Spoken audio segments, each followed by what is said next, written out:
is sustainability? The word sustainability has many meanings: to maintain, support, endure, and withstand. It most commonly means maintaining the world we live in.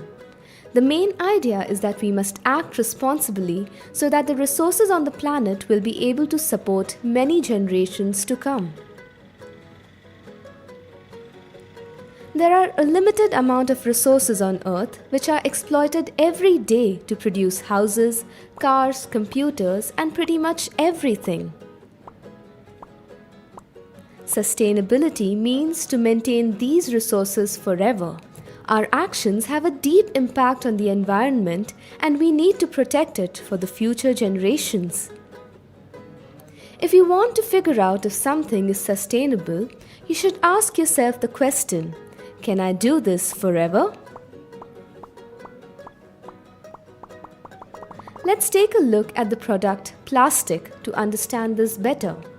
Plastic was introduced in the early 1990s and is a mass-produced item today. We use plastic for everything from food containers to lamps, toys, bottles, bags, and much more. Plastic takes millions of years to decompose. So what happens to all this plastic after we finish using it?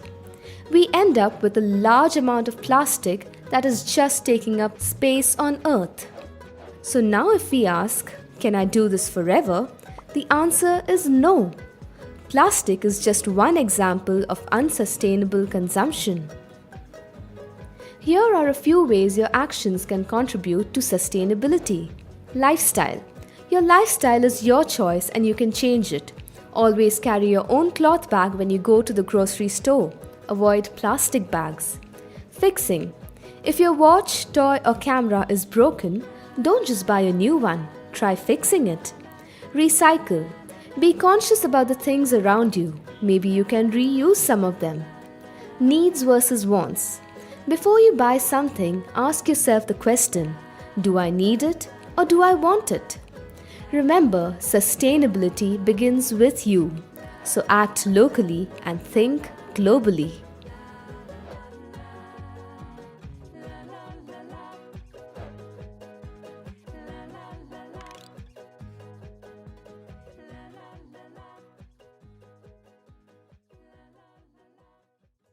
King, my king. My king. Okay, so please go on. Okay, so I like a question that was asked. Anytime I want to get something, I should ask myself whether I need it or I want it. Then I also I got my attention when she said that the plastic scenario, how long it takes, she points it on the spot, and the station stays on air. Because when you do it, when you're malpractice it, so when you're doing some of these things, it looks like it's just in your house or just in your locality. But gradually it's impacting on the globe. Okay. Somebody is doing it, they're doing it to another person, before long we're taking space. So it's better we recycle our plastic, get them. So as much she was doing, I was asking myself, what can I do to create change in my community? Okay. Thank you so much. Yes, Sylvia. So can I do this forever caught my attention. I think that question can awaken our consciousness to doing what is right and healthy for our environment. I like that. Yes. Who's that? Which caught what? What caught your heart? Emotion that act locally and think globally. Act locally and think globally. So what do you say? Yes, meaning you should communicate sustainability. You should that the long way to go for something, not just the short term. Not a short time. Exactly. Yes, Naomi. Okay, so what caught my attention was the first statement which said sustainability is maintaining the world we live in. This means that in everything that we are doing, we should make sure that we are maintaining it or improving it and not destroying it. Exactly. Yes, Salim. What has gotten me confused? When she says that before you do any project, you ask, can I do this forever? Exactly. Before then, you just spoke about purpose-driven organization.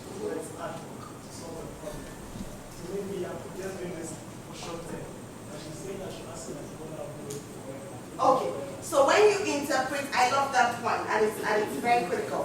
When you interpret, can I do it forever with sustainability? Can I get money from USAID forever?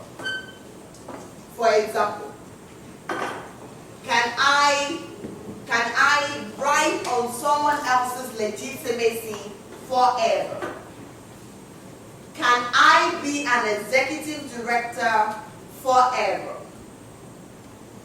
Can can all your staff be with you forever? So if you want to be sustained, what it's trying to say with that statement is that nothing will be forever except you plan for it to be recycled. I'm not going to be waxy forever. That's sure banker. You see? And my ED is not going to be there forever. And waxy won't be there for 100 years. But when you are there, are you sustainable? What are your plans? And another point that really caught my attention is you managing what you have. You see, and I do understand that because we all started with traditional donor mechanism of USAID coming in with 1 million. I did my master's research on Liberia and Sierra Leone war. I have this in Hong background. In 2007, when I finished my master's, the first time I visited Liberia was 2008, Charles? Was in 2008. Yes. When I got into Liberia, I started to see the dollars I had written my thesis on. That a lot of money came into Liberia for post-conflict rebuilding, peace building processes, post-conflict reconstruction and all of that. From the airport till I got to my hotel, I stayed at Kendeja the very first time, the nice one. I did not see even $1. And I'm wondering how millions were wasted. Millions. The kind of attraction that the likes of Liberia, the likes of Sierra Leone received post-2005, when Salif came in 2005, that country should be a little London. Yeah. Written or that I read, I didn't see the cash. It's unlike Nigeria where you see some 9 million cash. Written that this so amount was allocated for rebuilding Liberia, this so amount. Liberia shouldn't be a country caught up in Ebola crisis. No, it shouldn't be. What are we talking about? Managing what we have. If you don't manage the printer in your office, that printer will not last. It won't be sustainable. I worked with a woman a couple of years back. She's called TVQ, inside Joplin Estate. It was a consulting firm, customer service consulting firm. When we finished printing on papers, maybe for her to review and all of that, we had a box where we put that paper again to use the other side. Because what's the sense in it? Paper, every A4 has got 2 sides. It's not a sign of arrogance that you use one side and you throw the rest away. It's called wastage. Wastage. All those little things speaks to your sustainability, and they are done through a system. You don't throw any paper away in that organization until the reverse, the 2 pages are used. The system is there. Beside the printer, there is a box. Used paper, fresh paper. Maybe you want to print something else that is going out, maybe a final proposal. But when we are editing, you use the front and the back. It's a system. If you don't put it in place, then you waste you keep buying paper. You use the plain paper. And they will use the plain paper. You get, so she spoke about different components. I just felt it's important. So now, what are some of the individual internal practices that impede growth in our organization? We are just sharing about paper usage now. So on your tables, I want you to discuss, share what are those things that you think limit your growth in your limit the growth of your organization? So can we share that for the next 3 minutes? So if you want to talk about the use of printer, you want to talk about the use of internet, somebody is watching this video when people are struggling to download their papers and all of that. Do we understand? So let's share. And somebody should be collecting these limitations. So choose somebody to collect the limitations. What are those things that limit you in your organization? Do we understand?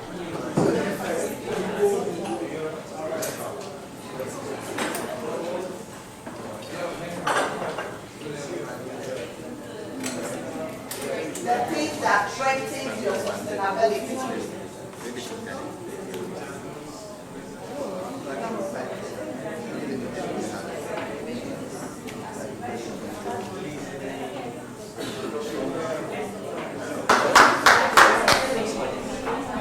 Thank you very much.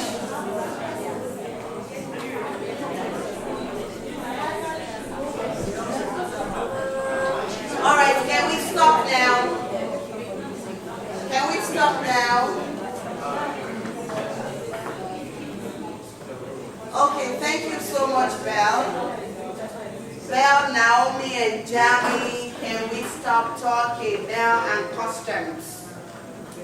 Customs and customs. Customs. Okay. All right. So can Mary's table share with us? What did you come up with? Share with us. We first had attitude. Attitude. Yeah. And examples are laziness, Go on. Yes. arrogance, Arrogant. segregation in the office. And then we came to resources. Resources. But if we are not listening to her, I'm sorry you cannot learn from that process. I'm sorry, but that's a fact. So please, can you go on? Laziness to work. Lateness. The resources is one main bullet where we had example standard. But the others are under attitude. Oh, okay. So under resources, we have using office facilities for personal gains. And then doing, using the office internet for downloading, for example, video games and doing your research. Or using office car to run your own errands. Using office car to run your errands. Okay. And loading of invoices. Okay. And using contact hours for individual conversations like us. Okay. We really had practical conversation there. Let's put our hands together for that. And you know why I'm so in love with the ideas that you share is when you look outside the usual. There are so many things that we do in our offices that limit our sustainability. Using office Wi-Fi to watch TED Talk. Charlie, you are killing that organization. I like that. Yes, can we go to your table? Sylvia, please present them. Okay. We also came up with usage of A4 paper. Okay. Yes. Wastage of A4 paper. As in employees using just the front page instead of printing front and back. And then we came out with internet connection. Internet connection? Yeah. And with the internet connection, we also came up with non-access to internet. Okay. The organization doesn't have access to internet. And then we came up with wastage of fuel. Wastage of fuel? Yeah, fuel, yeah. Okay. Transportation system, yeah. We also came up with communication gap. Okay. Improper. Lack of technical know-how. Okay. Not getting the experts for the specific job. Yeah. And then Lack of commitment. Lack of commitment. Yeah. Okay. Funding. Funding. Okay. Time management. Time management. Okay. Thank you so much. When you say lack of internet connection, that is the organization of having access to internet. Okay, and that affects their sustainability. Can you explain wastage of form? With a I'm sure it's a Nigerian guy that no, said that. it's me. I run a school, and we convey students from the various communities, which I have assigned drivers on various routes. But some drivers will go there and come back with, let's say, 1 or 2 students. You get, which I have to send another driver to Go and pick the rest. Yeah. So they are wasting your food. Yeah. Okay, let's have Abdul Stable. Good morning. We listed 7 points Okay. as part of the test to sustainability. Mm-hmm. The first point is personal interest. Personal interest. The second point is lack of expertise. Lack of expertise. And financial dependency is the third point. Financial dependency. Okay. Nepotism is another point. Nepotism. Autocratic behaviors. Autocracy. Autocratic behavior. Yes. Okay. Lack of accountability. Lack of accountability. And lack of efficiency and effective leadership. Lack of leadership. Okay. Is that all? Yes. All right. When you say personal interest, could you expatiate? Yes, personal interest, like people protecting their own interest as against That of the organization. See me? Can you share with us? Personal interest, when you took it on the Facebook organization. So you should have allowed him to explain. Next time. Okay? All right. So I wanted you to, okay, nepotism is very clear. When you say autocratic behavior, yes, wherein maybe the boss does not listen to people who does not invite. that impacts sustainability. Yeah. Some of these things we lose sight of them, but they are very true. Thank you so much. Standing stable, what do we have? So we have 9 of them. Oh, okay. Dual relationships. The first one is Dual relationships. dual relationship. People are co-workers and they come and form other relationships in the office. Like? Instead of working. Please, if you want to insult people, what they are names. This one, Salim. Salim. This one, now you Okay. Let's stay together. So, dual relationship. Non-motivation of staff. Non-motivation. Really? Just go on. Idleness. Idleness. Favoritism. Favoritism. Energy wastage. Using the computers and the lights on and the work. You know, sometimes I find it difficult to accept that energy is light. In Nigeria, we say light. When you call electricity, sometimes I'm confused. Which one is electricity? Oh, you mean light? There's no light. Energy wastage. Idleness. Yeah, certain idleness. Misuse of internet. Misuse of internet. So Mariam. Maintenance culture. Lack of maintenance culture. Lack of maintenance. Staff underproductivity. Staff underproductivity. And the last one is total wastage. I like the way you call it by its name. Yes. Total Wastage. wastage. So all of this affects the organization. This is what you all came up with. Dual relationship you've explained. And you know what? We talked about this yesterday. And it hurts me. It hurts me really. And I'm happy because my colleagues are in this room. No, they know. Oh, you can ask them. At least if nobody does, I'm sure Charles does. Because we've been together for a while. It hurts me when people bring personal relationships into the office, you know what it does? It creates teams within teams. Yes. And you know another thing it does is that it makes someone completely intellectual redundant.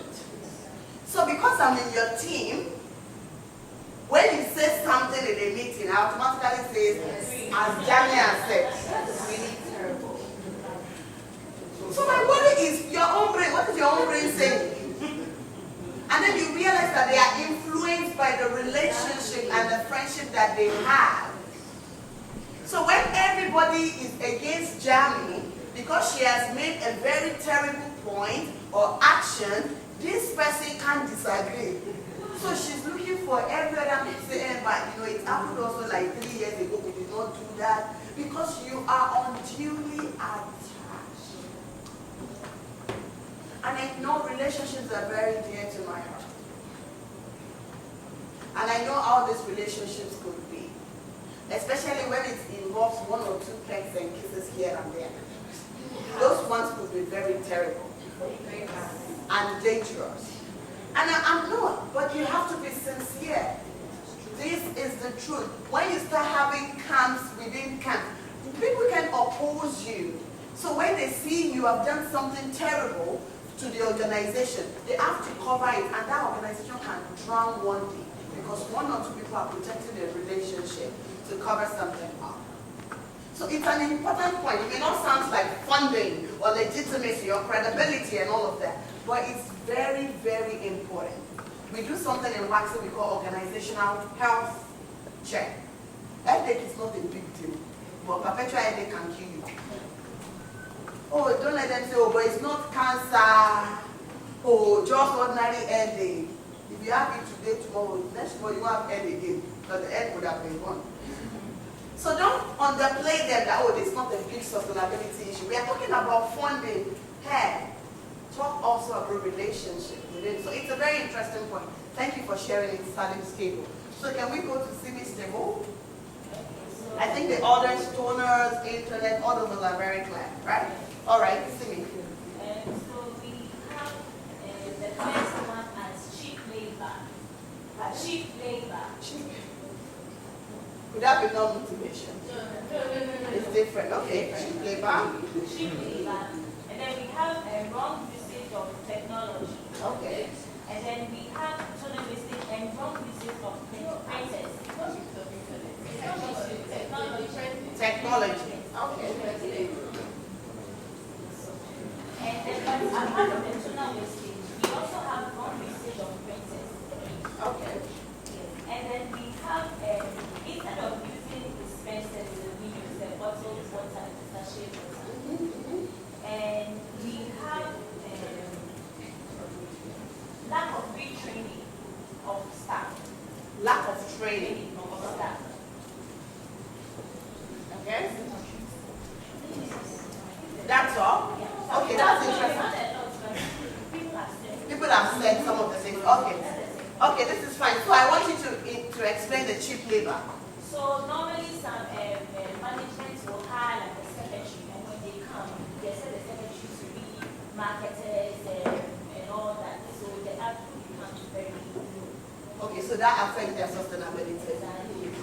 Yeah, so I mean, I agree with you. Having wrong brand pegs in square holes sometimes will cost you a lot as an organization. I understand the bottled water thing.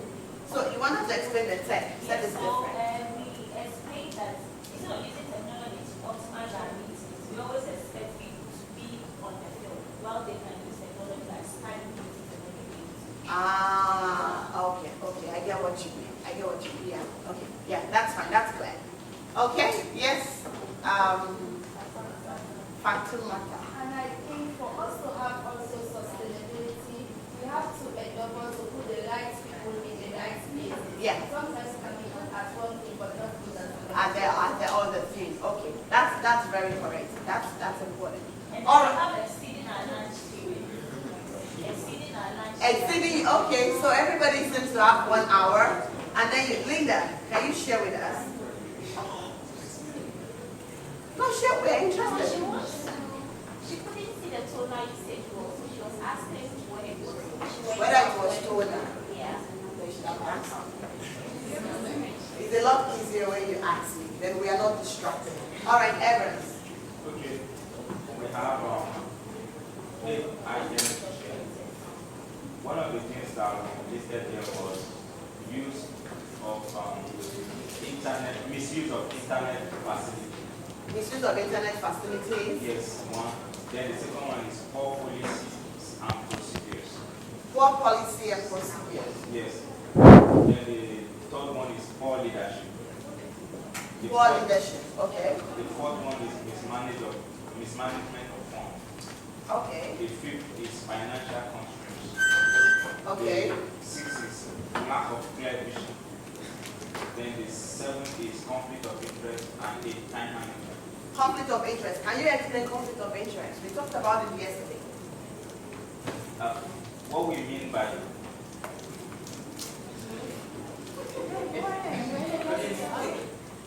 Yes, please go on. Conflict of interest. The situation here you consider somebody else, consider yourself before the organization. For instance, so many times conflict of interest happens when somebody bringing their family or think about subject that makes them benefit rather than the organization's benefit. Okay.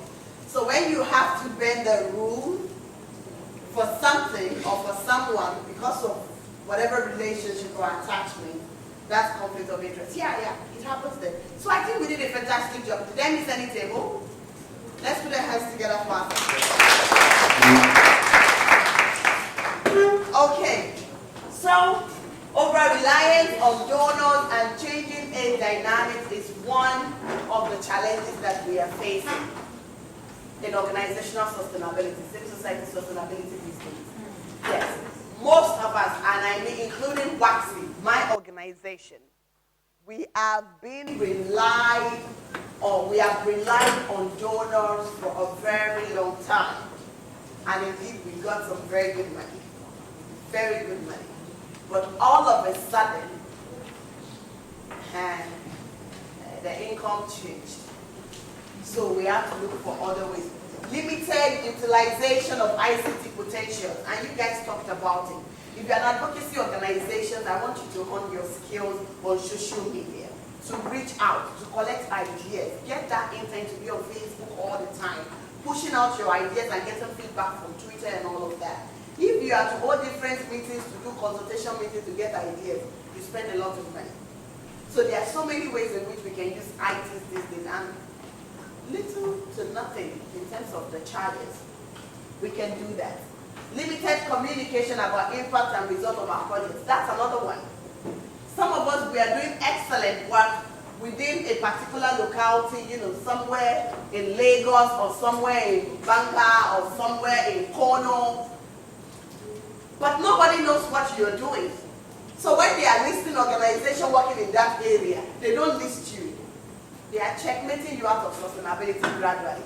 So whatever you have done, let people know that this is what I've done. I went through these challenges doing it, but in any case, we targeted 200 girls, but we're able to reach 80 girls. Before December, we are hoping we can complete it and all of that. Tell it, find platform to tell it, post it on your own personal Facebook page. Let somebody read it. When you post it, when somebody makes an interesting comment, screen grab it, put it on your website. And, oh, so what we did yesterday, this was a comment from Togo. Post it again. Gradually, you're documenting what you've done. Low investment in transparency. And I like it when somebody said something around the accountability. I think it was in this table, talked about accountability. If you don't have accountability system, your sustainability will face a lot of challenges. If you are not accountable, and accountability should be, is it vertical? I think this is vertical, right? It's horizontal. Should be vertical and horizontal. When you're talking about, we are not talking about accountability model here, but I'll just chip this in. So you are accountable to whoever is giving you anything, your donor or whatever.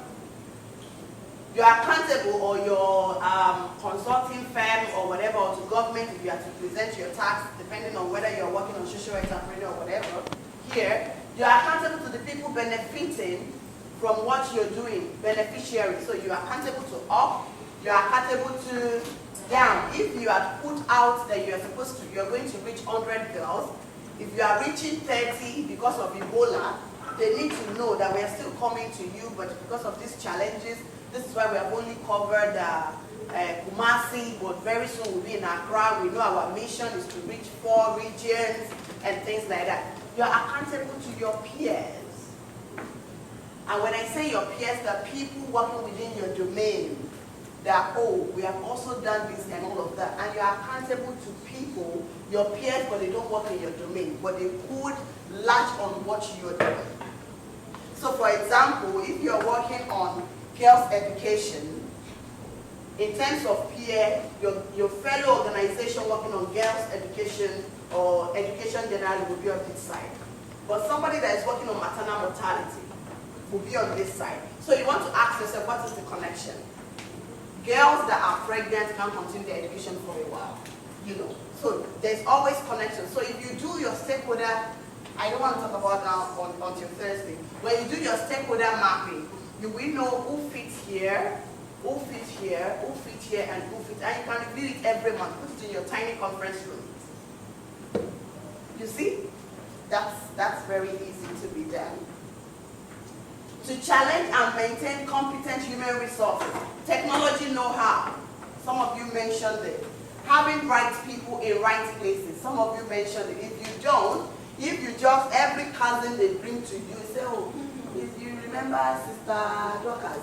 Dorcas just finished though. So I said, you have an organization that she can come. And you can't say no to your mom. Sister Dorcas Jota came. And then next they say, your pastor will call you Sister Cynthia. So the 2 youths in the choir, so they are fresh graduates and they are smart. So I'm thinking your end, you say, oh, pastor, they can't come. And then the imam sees you again. And your imam also gives you 2 people. And then your landlady, and you have to obey another as she throws you out. Our first daughter has just graduated and they say, so she just needs a place to be going for a while. And then you have brought somebody that did geology and physics, and the other one did music. And please, what is the vision of the organization is election. My sister, you are heading towards the grave. Do you get the idea? You have to look at all these various areas. Okay, perceived corruption and lack of trust. And I think the idea came from this group. This is very interesting. Where you sense corruption, and this is why when you are unduly attached to me, when I'm corrupt, you want to cover me. Keep it professional. See, and I tell people, my friends are in Lagos. They are not in Accra. My family, they are in Lagos. They are not in Accra. So the point is, you look at what brought us together. If it's the work, let's keep it. If it's God, maybe in the church, you must, at every point in time, you must have the purpose for which you are coming in contact with someone. If it's sex, let's maintain it as sex. It could be anything, but maintain it so. I like consistency. It saves us a lot of headache. It saves us a lot of headache, and it saves your organization as well. Many of you will not feel good to arrest your boyfriend. I'll arrest you, I'll make sure you're in jail. And I'll be happy doing it. I say, baby, you know I love you, but this one, you're serving this jail time. I'll bring you food. Oh, you serve the jail time. Ah, you will. You will. For example. So it's important. Where there is perceived corruption, I didn't say corruption, perceived. You get the idea? You are not sure, but you are sensing it. It could be real, it could be unreal. It's important if you want to be sustainable. It's important. And the last one, and this will go into the area, I think this table talked about nepotism and so on and so forth. This thing. She's so sure of herself. Yeah. All of you talked about nepotism. partisan label, it's my cousin. Oh, only two of us are from Nigeria. When I was growing, I used to have an executive director who was Nigerian. She hated me like shit. And I didn't understand until the day she was leaving her car. Oh, you can't enter into Thelma's office without doing the sign of the cross. How? Who gave you that? Oh, you can't enter our office like that. You have to at least, oh Lord, and then go let me come back. In the name of Jesus. And then you knock. You knock and you be hearing yourself. Did she say yes? Did she say no? What am I trying to say? She had no partisan labeling. That she was Nigerian and I was the only Nigerian. She wasn't interested. And she would criticize your work the more. I remember the first time I submitted a report to her, I'd gone to report the first policy forum. I noted everything, who coughed, who stood up, how a woman went to the toilet and came out. I captured it that, no, this woman will read this report. I said, oh, good girl, you have done a good job. I had about 62 pages. When I walked into her office, I said, good morning, Lara. I said, good morning, ma'am. And so the report, this is the draft, so thank you. And Charles, bear me witness. When you're taking report to Thelma, you must just have printed it freshly from the printer. It must be hot. The paper must be hot, and then you don't staple it. So I walked into this woman's office. So I gave her the report, and she has nice nails, so she struggles opening the pages, And she said, but you have a master's. I said, yes. Ibadan gave me my first master's. She said, I don't know what they teach you people in Nigerian university. So this is a report. My dear, you have taken minutes of that meeting. I need a report. Maybe she forgot that we don't staple a report. So she just flinged it at me. I thought of picking one report because all over our office. I was after the paper, I know that. She didn't hate me. When she was leaving, you know what she said? You have really worked. She was so sure that as she was leaving me in the organization, I didn't have any problem. I was shocked. So if you have somebody who is from Sierra Leone because you are from Sierra Leone and they are partying you, they are petching you, they are like, you can't stand alone. You are not sustainable. You can't be sustainable. There is nothing like independence. And when you are partisan, when you play partisan politics within your organization, you are killing your sustainability. Because when you tie one person to the other, and they work together well because there is also, you talked about gossip in the point. And it's your gossip partner and all of that. How do you scream at such a person when the report is not perfect? Sorry. The way she was treating, maybe you were strong. That the biggest issue where the person was also good, but not strong as you. The person who just scored. I cried. I wasn't strong. This one was not strong. But I'm saying you shouldn't keep yourself in order. Someone will just leave. Yeah. Somebody will leave. Yeah. And you didn't have a mission coming to the organization. Because she was, and this is, we talk about it sometimes, that perhaps, she wasn't, when I go back to the office, I think, see what they're going to do, she wasn't nice, she wasn't this, she wasn't that. But it wasn't about being nice. They had given me instruction on how to write a report. They had asked me to read different reports of the organization, which I did. But I went ahead to write what I felt. And she couldn't cope with, you've seen the way we write reports in this organization. What is this? I hadn't applied myself. Not because I couldn't write it, but I had just done what I believed was best. And she was upset because she wanted more. More because you're Nigerian. Secondly, there are the people in the office who don't like you as a person. Who don't like you? Like they are working together with people, but they are not in good terms with you. Why are they not in good terms with You're you? like, I have a problem with like and not like. Okay, people don't agree with you. Why don't they agree with you? You have different opinions on it. You should have different opinions, make the world beautiful. So then they begin alleging corruption, though it's not happening. They sit down and say, oh, this man is using this man for this man for this, and then it begins to spread like wildfire. How do you handle such things? Because we then will not be the corruption. There's people who are just said and said. So if you have system in place, system will question that and verify the fact. They won't say because it's perceived corruption, oh, even this guy they saw 9.3 million in his house, they say it's a gift and they should give him back his money. What am I trying to say? So far that it's perceived, the point sustainability is raising here is you speaking out, asking the question. I haven't seen the report of this thing, so I think we should have the report. For example,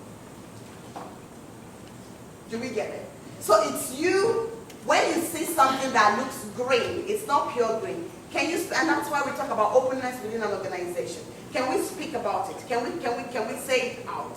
It's very important. Let's move on. Yes, please. Before we move on, I'm thinking, I don't know what to think. I think poor leadership and poor strategic planning should be here. Exactly. This is not exhausted. That's why I asked that you come up with what is happening in your respective organization. So this is just a few from me. So all the ones that your colleagues mentioned, just note them down and watch out for them if they're happening in your organization, and then you know how to stop them so that you can go. Yes, ma'am. Something else I would like to say is, some of us in our organizations, there are some people that obviously don't want to work there. I think if you're seeing that this person is seriously not interested in this job, you should let the person go. There was where I worked before I quit, although that was the main thing I quit. This lady was tired of the job, but for many reasons she wasn't allowed to go. So she was frustrating us, the people working with her. I was the one in charge of sending reports. So one day, I didn't even know, she now said she wants to be sending reports herself. I should send it to her. Guess what? I'll send it to her. She doesn't send it on purpose. And then the director will call us for a meeting that we are all doing rubbish, no reports, and all of this. It was, and I was like, I pleaded my boss, okay, I think when I was sending it was getting to the organization, let me continue. She said no. You know, it was after they allowed her resign, of which, I mean, it added to so many meetings. I left too, and she called me on phone. I was now explaining what happened, that she wanted to, go and apologize. Even last week, she called me on phone. She's now like a friend or someone that she just didn't. And one thing she explained is that she saw me living the kind of life she wanted to live, which she didn't have the opportunity to do when she was younger. So, in as much as she was having the problem with the team, she had a special problem with me, even when I didn't do anything wrong. And you know, sometimes you see these things in our organizations, there are some character people who show, maybe because of the role they are playing. You don't want to, like in December, I called the lady working with me because I now have my organization. I said, I'm seeing the way you're behaving. I would like to ask you straight. Do you want to continue with this organization or not? And she was like, she wants to continue explaining her bad behavior and change. You know, so I think that can also affect our sustainability, because if someone doesn't want to work with you, or you're seeing that this person doesn't share the visions of this organization with you, you need to ask the person. Or if the person has shown by actions, I think we should let the person go. Okay, thank you so much, and I think this is important. You see, it's difficult for you to move a team that is not interested. They can't run the vision with you. They can't own the vision with you. Yesterday, Charles talked about ownership. And it's very difficult building ownership. The moment people start saying, your partner called, and they are not saying our partner called, you can see that things are going wrong there. So if you have somebody in your organization that is not interested, if the person doesn't have the passion, the person can't move at your pace, because in any case, she has nothing at stake. She's no longer, she or he, is no longer interested. I think that's a very good example that you share with us. And it's important that we note it. Okay? So it's very important. Yes, Laurentia. Where's your name? Esther. You came in late. They'll give you one. What she said is true. There are other points in view wherein the staff may lost interest because of one reason or the other. You don't know just need to send them away, but it's interesting to call them and ask them why. Why they've lost interest? A practical example was me. When I was on the job, my boss was present. He was intimidating me sometimes. When I went to the office, he would just say, "What is this, Esther? Do you want to tell me what to do? Get out of my office." So I was like, "Yeah, what am I doing? Am I doing the right thing?" So I lost interest. At first, the first 3 months, I was doing well. As I lost interest, I was scared. I wanted to leave my job. I was not doing well. So what the executive director did, she called me. "Why are you behaving like this? Your performance at work, what is your problem?" And I was working at three. I want to resign. I can't work with this because of this intimidation. He said, "Yes, you have to be strong. You are performing. Don't stop. You are a woman. You should stand for yourself." And I took up the baton again from the ground. And I started doing extremely well. And that boss accepted me. So sometimes people lack interest from the job. Sometimes because of one reason Or the other. You see, it's interesting because you're sharing two perspectives. There are instances where what you have shared is the case. So for example, if somebody is frustrated at a job and you have to work with that person, the frustration she will pass across. You cannot give what you don't have. And when somebody is interested in a job, when somebody is passionate about a job, if you are bringing our passion down, she will wonder like, we should move fast at this, what is happening and things like that. So there are two different things you're saying, but both are true and are real. They are very, very real. We need to move on because we have 15 minutes to our tea. So now we're talking about, okay, I want you to take 1 minute to look at this picture. Can we dim the lights a bit?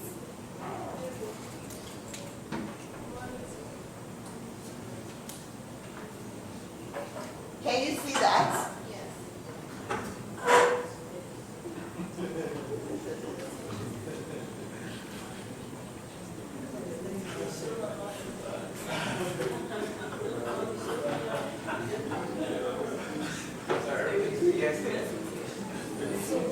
Can you see that back?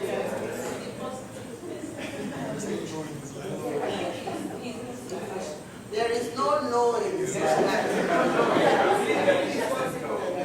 Okay. All right. So this leads us to the next question.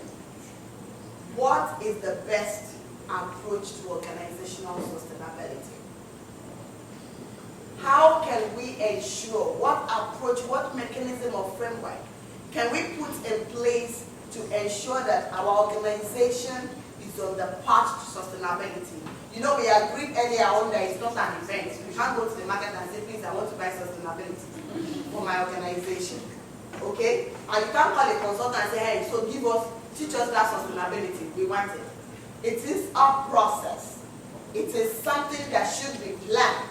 It's something that is gradual from one step to another and to another and to another. And then we concluded that there is no stage of perfection. You can always improve and improve and improve. So this person is saying that, did you plant all these trees? He said yes. Were you paid to plant them? He said yes. If you are paid to uproot them, will you uproot them? Yes. He said yes. So if I give you money to do certain projects, will you take it? You said yes. If I give you money to undo that project, will you take it? Yes. You said yes. So you're simply saying that your vision, your mission, the purpose of your organization is not as important as the money. So anybody or any organization that finds itself in that position is not on the path to sustainability. You know, we talked about sustainability holistically. not only about having money to do what you do, even sustainability of your programs, of your ideas, of your impact is part of what we talked about. So the circles of importance for us is one, what? What exactly do we want to sustain? What do we stand for? What do we stand for? What is our mandate? You want to be sustained. The first thing is, who are we? What? What is it that we are set out to do? What is our vision? What is our mission? What is our mandate? We want to be sustainable. We start with the what. How. The second thing is the how. How do we do it? How do we package ourselves? How do we exist? How do we operate? With what methodology are we going to operate by? What will be our do's and our don'ts? Who should we be working with? Who are we not going to work with? Whose money should we take? Whose money shouldn't we take? What is the tax? What is our intervention? This is our mandate. Our mandate is to ensure all girls goes to school. And what is our intervention? What program are we going to do? We're going to have programs for secondary school. We have programs for primary school. We have programs for mothers. We have programs for these, for teachers. What, how, what tools, what method? All of this will lead us to our sustainability. And the ultimate is why. Why are we doing it? The guy that planted the trees obviously did not have a why. Because if he had a why, when they ask him that will pay you to go and operate, say, no. There is a reason why. Yes?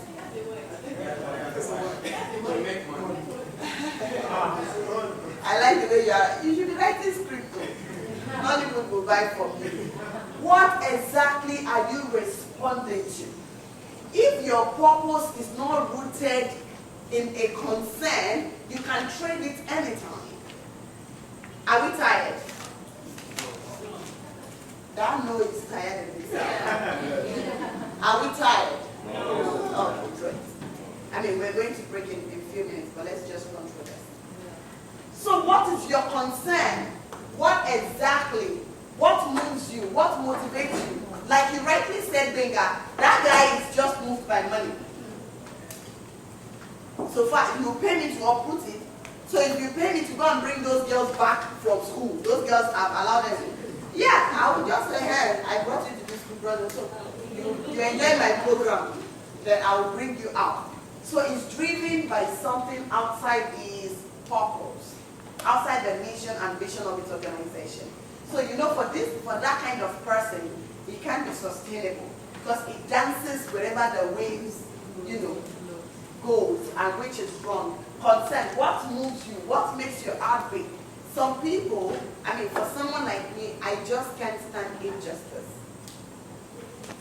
Even when I decide not to speak, my veins will be speaking. It's like I'm dying.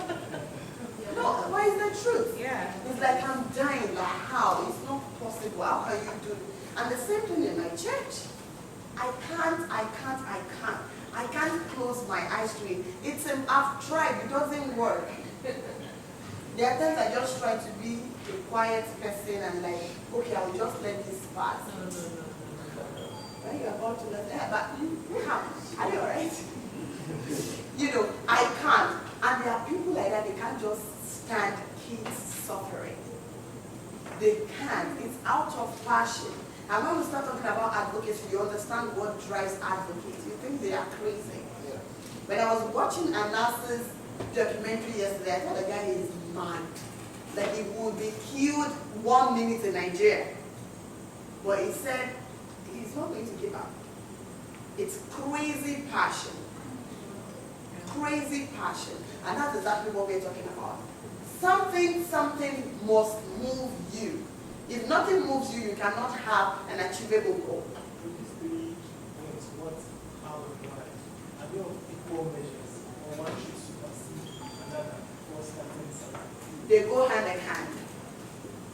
They go hand in hand. They are not in any hierarchy, but they are like brothers that must move together at the same time. Equal opportunity, equal chances, equal strength. You must move together. There is no seniority or hierarchy among them.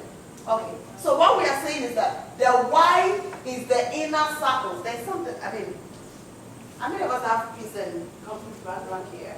No. Okay. So there is what we call. If you can see this.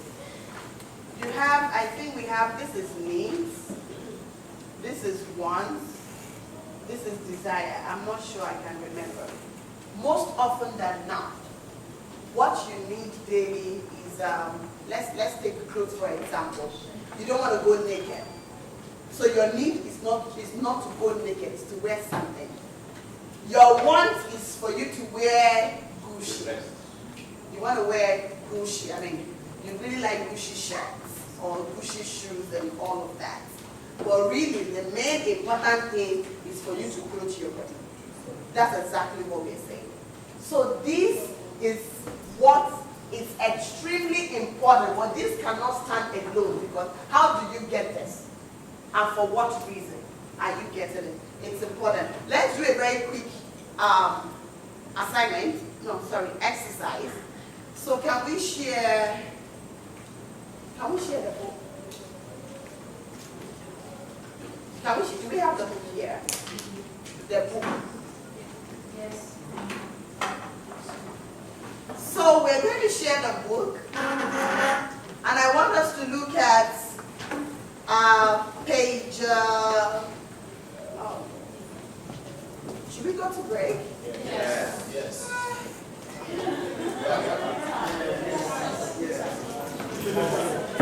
Okay, let's do it this way. Can we do break in 20 minutes? We do it in 30 minutes? Okay, I see.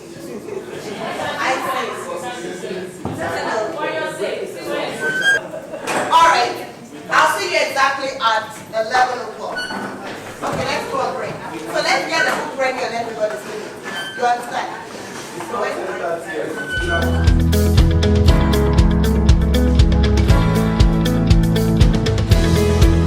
It's your takeaway. This is your takeaway to no, not that one. This is your takeaway for organizational check, credibility check, and legitimacy check. So this is a dash. Now this that you have is not a takeaway. You are going to use it for this exercise, but you have to give it back. If you go through it, you see what's stamped in it. Like this. So you have this stamped in it. When we are done, please, we are going to take it back. You have the soft copy already in your email that you can print and read. This is for sale. It's for sale, and we are unable to give it out. But you have the soft copy of the same thing free of charge in your email. So for us to go through this exercise, why is it not showing? Yes, please. Okay. My colleague will give you.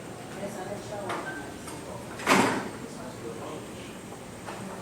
So I want you to pay attention to this now. Can you pick this copy that you have?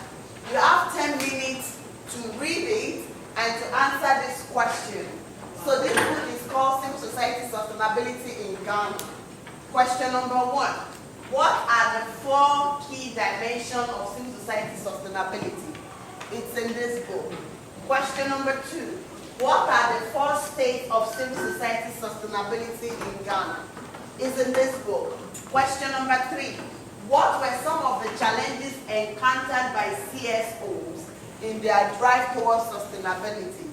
It is in this book. And finally, list some of the key recommendations geared toward non-financial strategy. Non-financial strategy. Not recommendation for financial strategy. Non-financial strategy. So you have 10 minutes to scout what we call, what do you call it?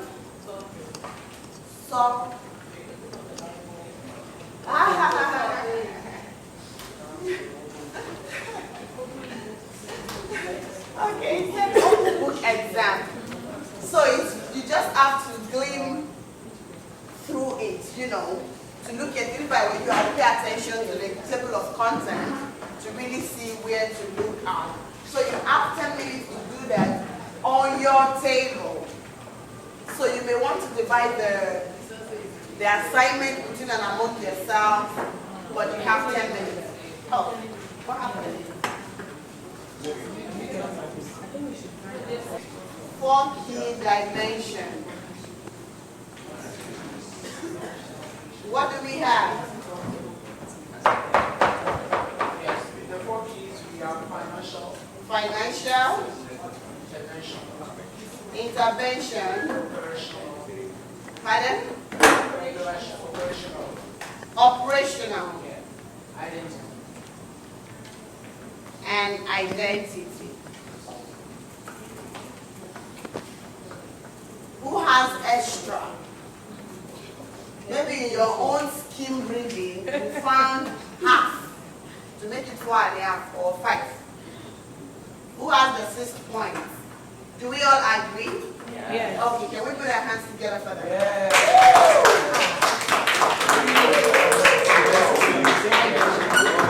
This lady is very troublesome. Yeah. Okay. So group 2, and I'm going to go to Mega's table. Sorry, Wale's table. And I want the lady beside Wale to read. What do we have? Hello?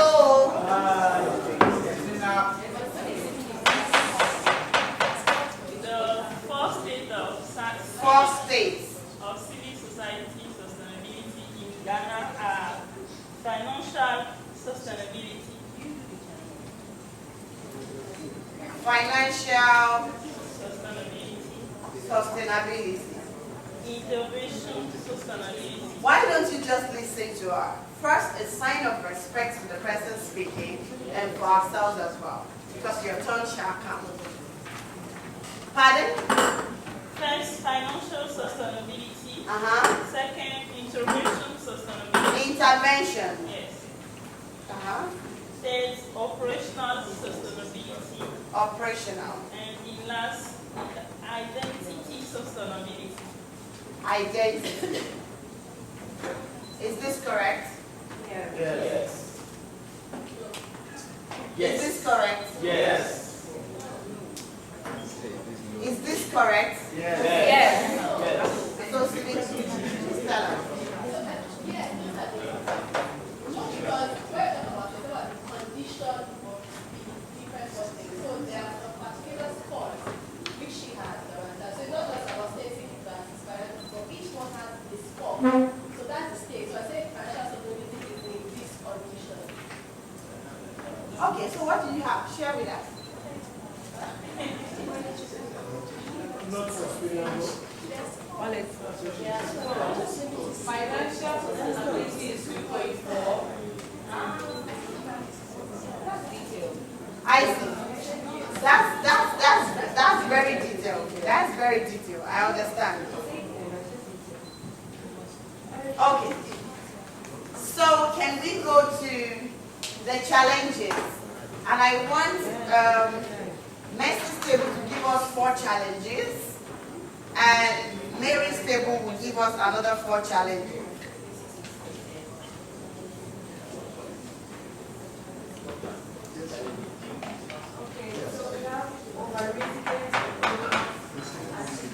Hello. Mercy is speaking. We have Our reliance on donors and changing dynamics. Limited utilization of ICT's potential. limited Utilization of ICT's potential. okay. Limited communication about the facts and results of projects.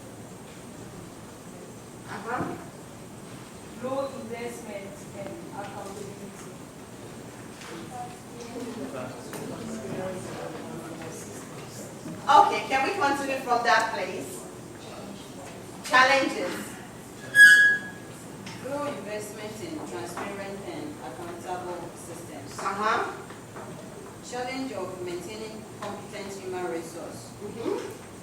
Perceived corruption and lack of trust. Perceived corruption And lack of trust. Okay.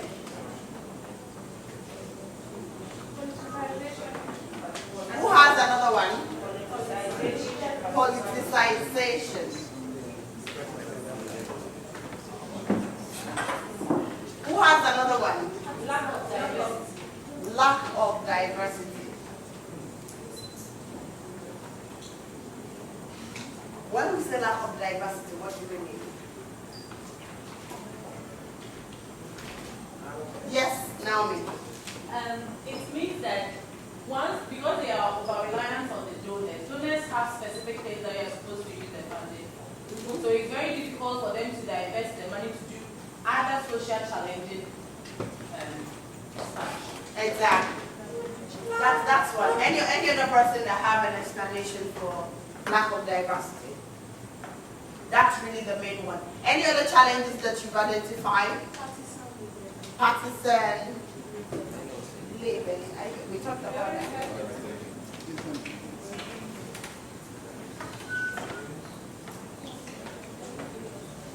Okay.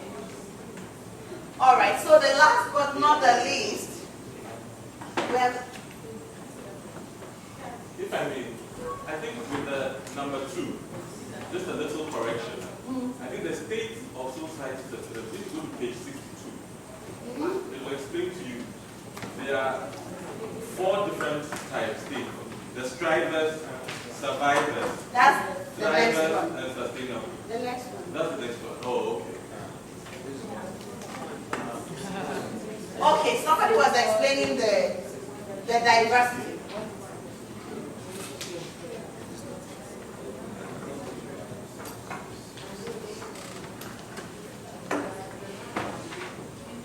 Okay, so we have the recommendation. Okay, so can we have the recommendation?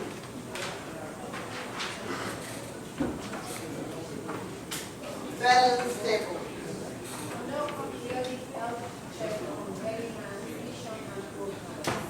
Pardon? Okay, periodic health check. Okay. Okay, periodic health check.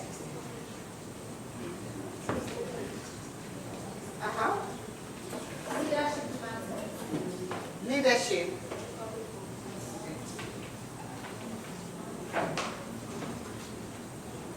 Strategic alliance with private sector. Okay. Strategic alliances Private sector. with private sector. And the last one was the generalization of structures and practices of good governance. Of structure.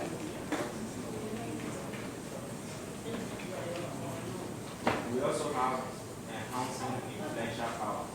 Enhancing. Influential power. Okay, if there's something not written in the book that we have talked about that you like to recommend to an organization that is working towards its sustainability, what will it be? We've talked a lot about it since morning. Having a structured system. Structure system, that's the last one.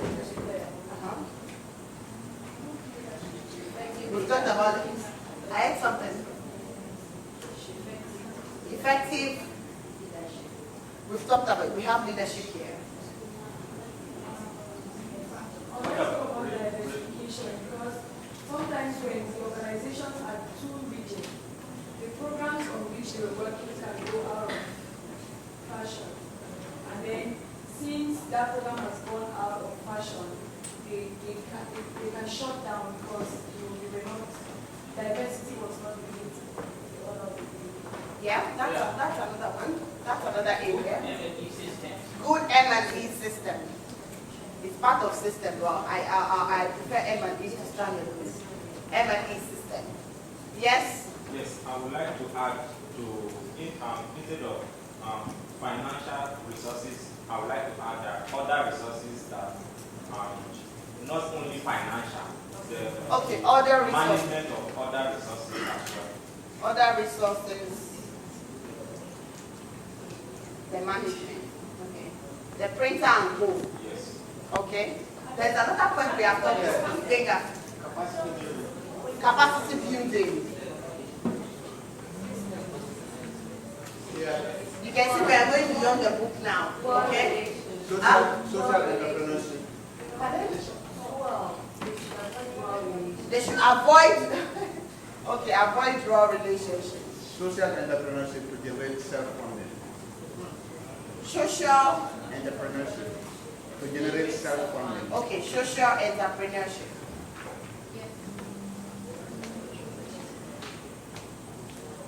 To generate more funding. Independence. Proper definition of roles. Huh? Proper definition of roles. Proper definition. I think that should be captured by system. Interest in philanthropists. Interest. In philanthropists. How do you mean? If the people who are going to give us the money, we should at least follow up. You should on be them. interested in philanthropy. Okay, let it pass.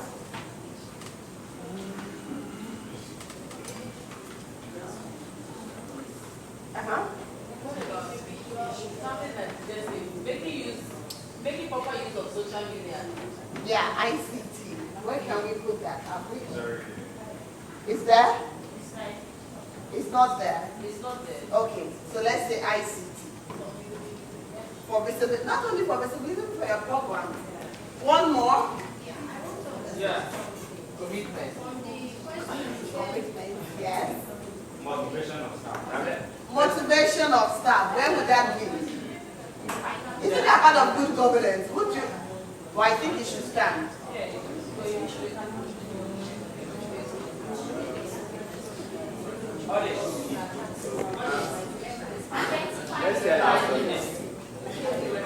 Finally, Linda, identify with what that would be part of your system. Enhancing quality of service. That would be part of your system. Health check. I want something that is off, so that we add to the list beyond what we have in the book. Wale. Government support.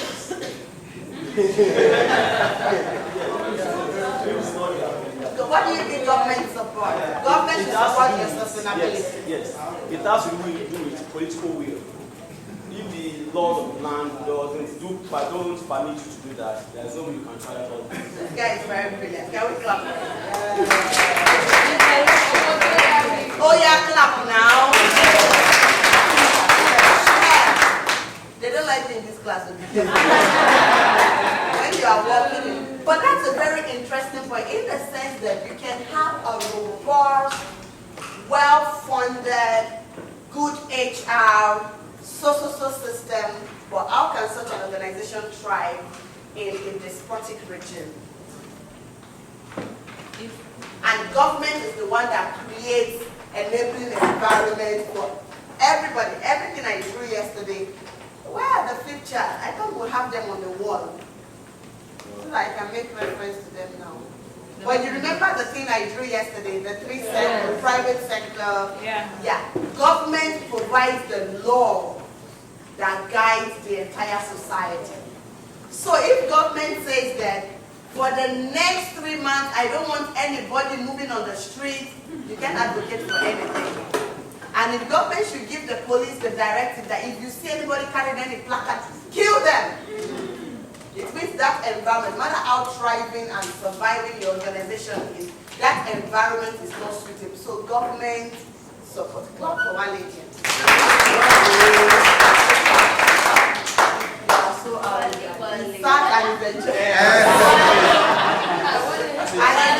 But it's very important. There is a whole lot of stories, conversation, and argument, debate going on around civic engagement and enabling civic space and enabling environment.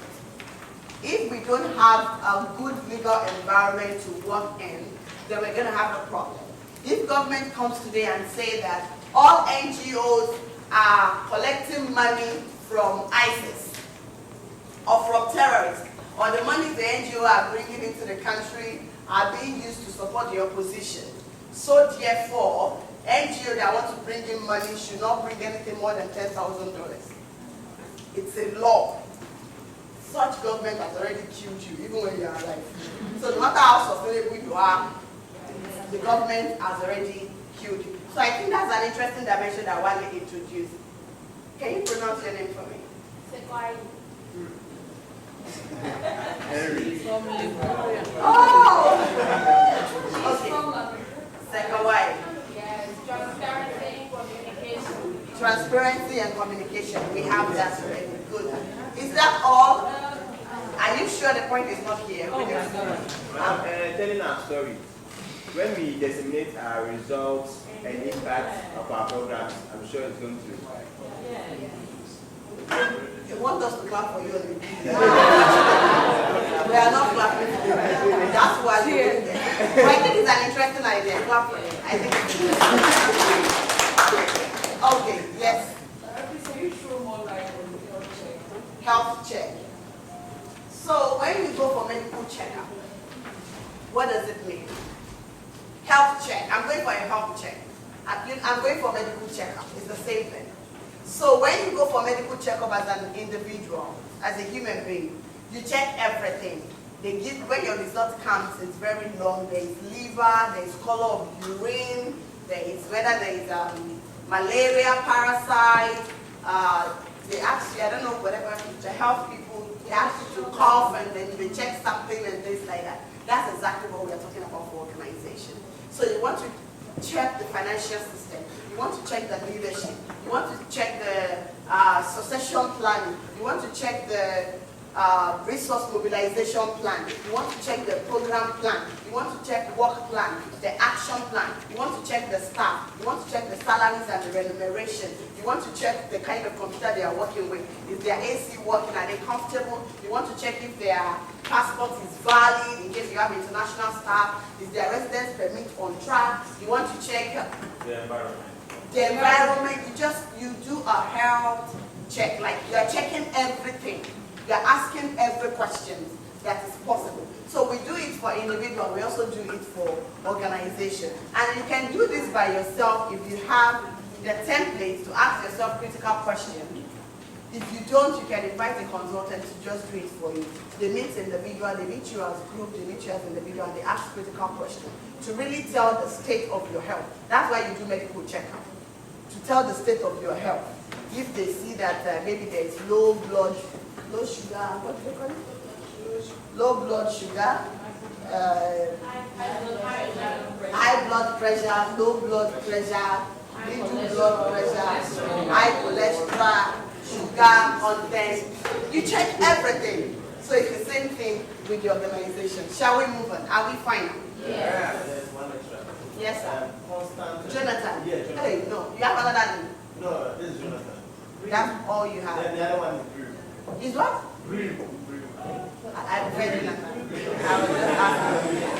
Okay. Constant and continuous. Simi.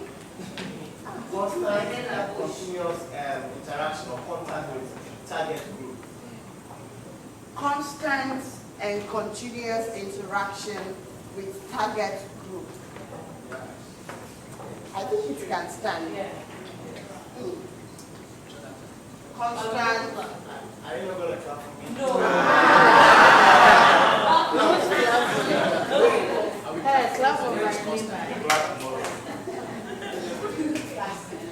But why won't you clap for him? No. So you have to clap for him because he said something we do already. So please do it. You know, I've been looking at him, he's been cracking his brain. What you want to say, I want to do. Because I know it's already here, so he made it. Thank you so much. Can we move on now? Yeah. Okay. So I want you to open to page. I think it's 13. Oh, not 13.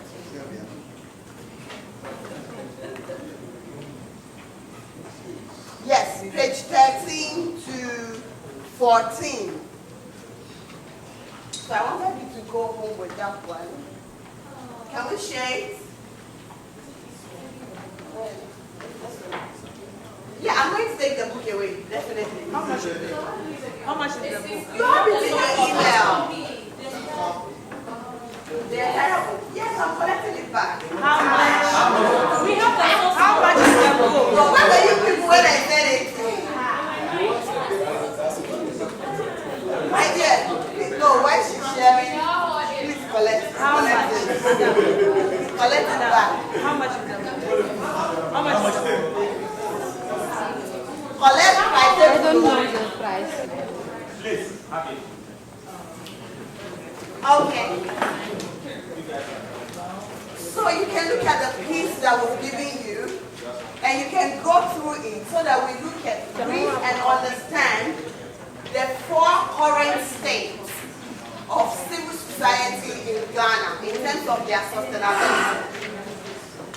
So what we have done is to bring out the page that talks about the state of the specific state of civil society organization in Ghana. So I'm going to give you 5 minutes to just read it so that you know the current situation in Ghana as at 2016. 5 minutes. As at last year. As at last year, what is in your end is the current state of civil society in Ghana. So if you go through it, then we can discuss the 4 stages, the 4 states. We can discuss what it means and how we understand them, and then we move on. We are almost there.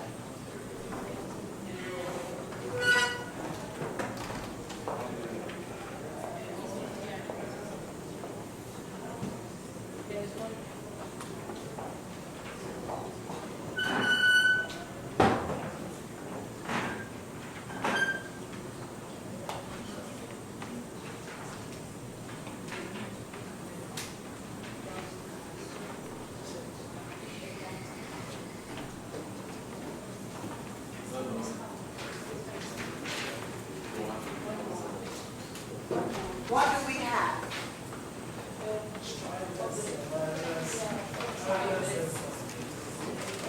So the state in Ghana, this is not Nigeria. Maybe Nigeria will have dying dead. Oh, but you know we have strong civil society in Ghana, in Nigeria. Very, very strong. I mean, not like the Cameroonians. That's okay. Okay, so I should stop here. But you know, even we have strong civil society in the Gambia. You know, freedom. The Gambia. In the Gambia. Gambia has decided. The Gambia. No. The Gambia. The Gambia. Oh. Yeah. I'm telling you, we have strong civil society in the Gambia, we have in Burkina Faso, we have in Cote d'Ivoire, we have in Senegal, we have in Nigeria, we even have in Benin, Togo.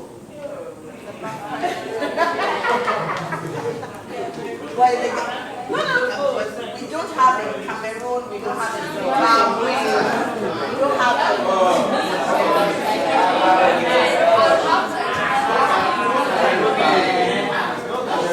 Mexico just changed their nationality right now, right there. Okay, we have nice civil society in Cameroon. Please remain it. All right, yeah. So let's go start. We have Strive.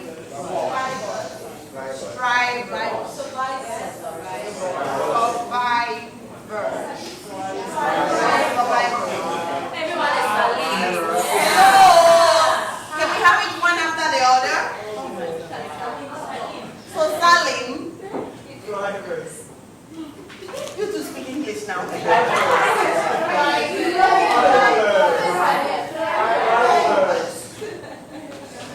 She's not a nice person. Did you hear what she said?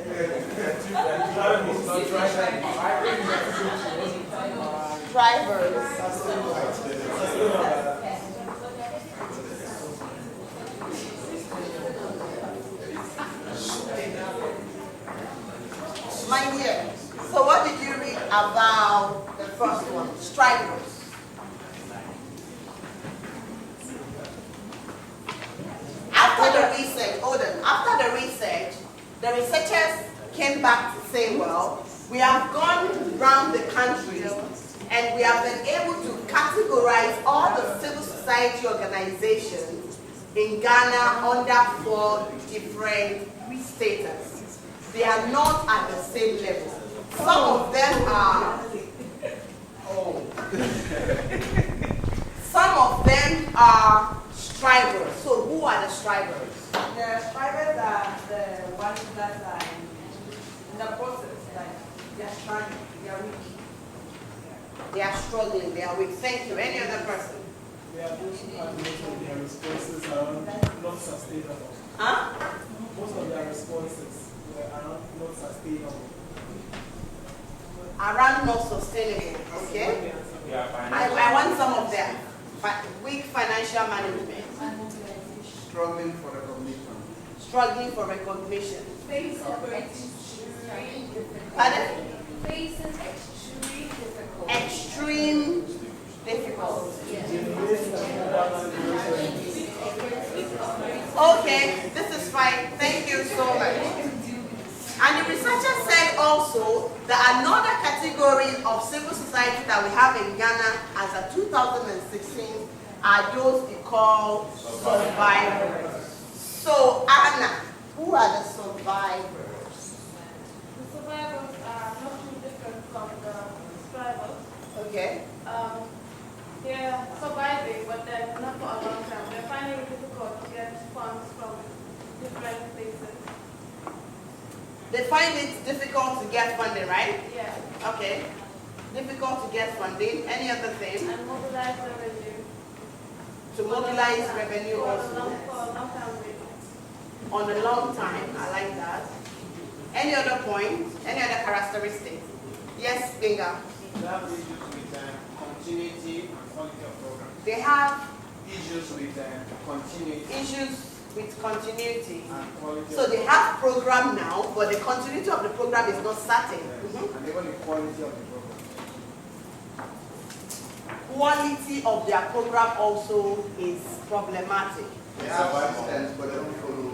They have system in place, system but does not follow. They are living in restricted source of income. Restricted, yeah, difficult to get funding. Restricted, so their funding is restricted. Their existence is projectized. They are living from hand to mouth. They have deficits in human assets and equipment. Yeah, when you live hand to mouth, you must have them. Okay, so the researcher also said, we've also found another category across the country. They are called the tribers. They are called the tribers. And so I want Belle to tell us who the tribers are. Who are the tribers? Belle? Yes. They might have a balanced mix of internally and externally. They have a balanced mix of internally and externally generated funds. Belle. My dear Belle. You know what? When we go to drink in the evening, let's speak like that. But now, let's use the official voice. How the global those are regions that have actually have good governance, but they need to be improved. They have good governance, but they need to be good, but there's need for improvement. okay. Good structure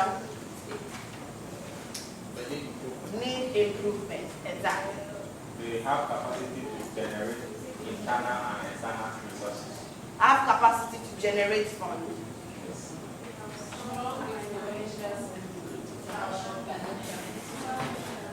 Sound financial system. Sound financial management system. Strong influential power in their sector. Good capacity. Good capacity. Applicability of resources. Okay. Yes, sir. Annual audits and reports. They have annual audits. I thought they would ask us to clap for him again. I said, no, Governance and Credible leadership. legitimacy. credible and legitimate. No accountability, they still do improvement. Okay. So the last category the researchers also found out were the sustainable one. And what are their attributes? Sustainable ones.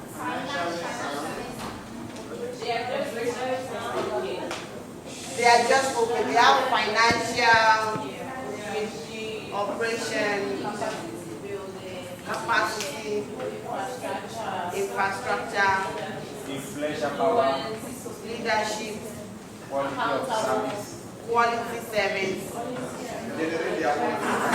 and so on and so forth. So I want to ask, are we clear now about the 4 states of civil society in Ghana? Yes. If your organization,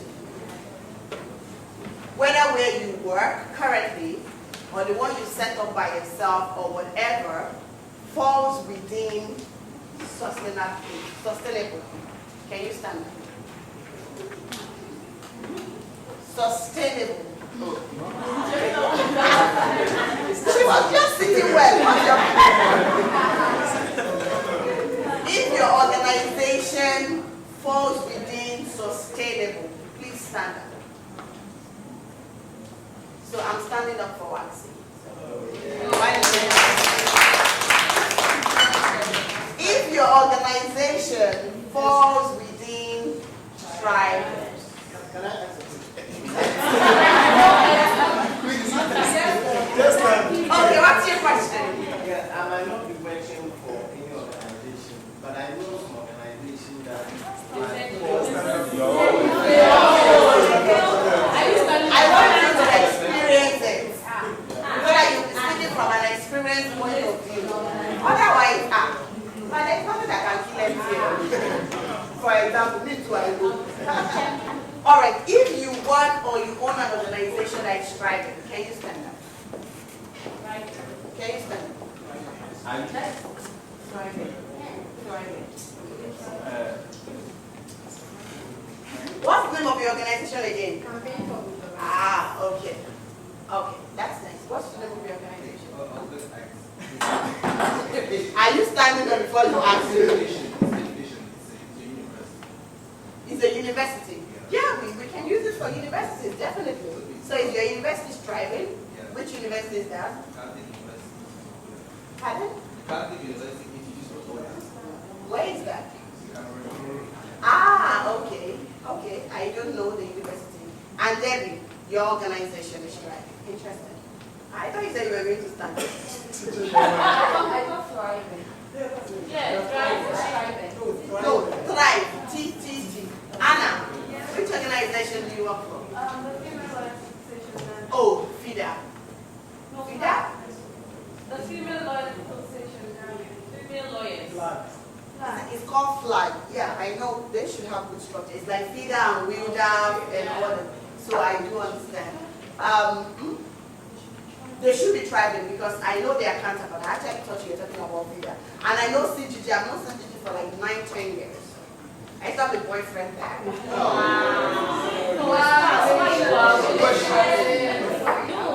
used to. You are inspired. I know.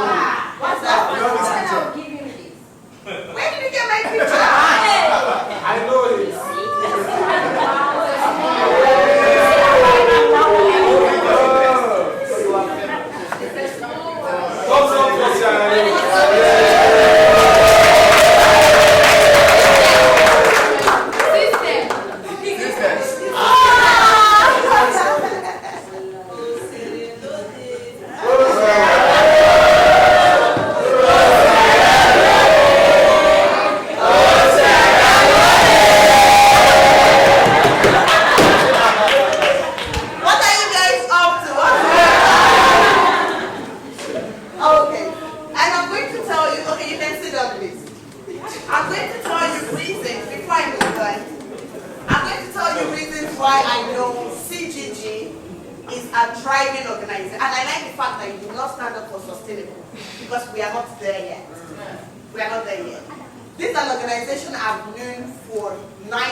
So for an organization to exist for 9 years, at least they wouldn't have had a strategy circle of 9 years. It would have been one strategy circle and another. For me to know the people that work there at the regional level, it means the and in Sierra Leone, you have talk of governance at the presidential level, a lot of them is CGG. Just the way you can't talk of governance at the presidential level here in Ghana, you're not talking about CGD, INEC, IEA, Imani, Abantu, you know, we know all these organizations. So you see from their visibility, their impact, legitimacy, existence, the things that they do, you know at least they are thriving, they may not be there. And your organization as well, we believe. Yeah, so that was the question I was about to ask that. And so if do you categorize it as probably they've been there for a long period of time, or you might be 1 year or 2 years, but you have all these systems in place and you know you are getting something? So definitely, it's both ways. Being there, like I said, sustainability is a process. So you can't say because you're 2 years then you are not sustainable. What systems do you have in place that point you towards sustainability? So from the very first day you open your office, you have a box that says used paper here, French paper there. When you walk into that office that was just open yesterday, these people, the way they are managing things, they will be sustainable. That's just a one-day-old organization. But of course, organizations that have tested, you know, they have seen the test of time. You can also see sustainability in their track. It's either out of the work that they do, the people that enjoy the work that they do, the beneficiaries, the contribution to the society and all of that. If you are doing good work, people want you around. People want you around. And CGG is one of those organizations that have been doing good work. Yes, the last one. Is it possible for you to have an organization that have between tribals and survivors? Absolutely. No, Yes. the bottom. Between tribers and survivors. So you move from one state. By the way, these researchers categorize it. What defines the survivors? It could be 10 things may define them. Within the next 3 months, if they are able to drop 3 of those 10 things, they may come to this level. They may begin to thrive. You see? So, and that's why when you look at the index, you can use the index for your respective organization and see where you fall. So it's not all in all. You could be doing well in one area and you're not doing well in another area. Maybe that's why when they totaled your mark, that's why you find yourself. It doesn't mean you're completely bad, but you're in the process. You may need to deepen the process or enhance the process and all of that. So how many of us are surviving?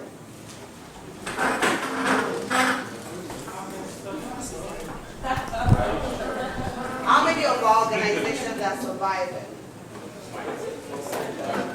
Okay. No, if you're surviving, let's see.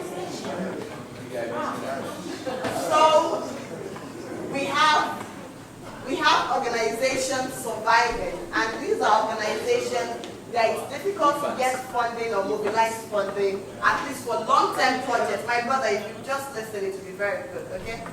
For long-term, it's difficult to get funding. Not that they are not getting funding, but for long-term, like somebody giving you money that, continue working with the girls for the next 5 years. This is $500,000. You see, this is what they are not getting. They are living on projects. They have projects. They go to offices daily. The system is there, maybe not strong or needs improvement. They have issues with continuity. If this project ends, which USAID continues, they don't know. And this is where we find most of our staff. So the work we need to do is to begin to thrive. So what are the things do we need to thrive? We said good structures. How good is our structure? If we have structures that need improvement here, for us to come here, we need to improve that structure because we want to be thriving.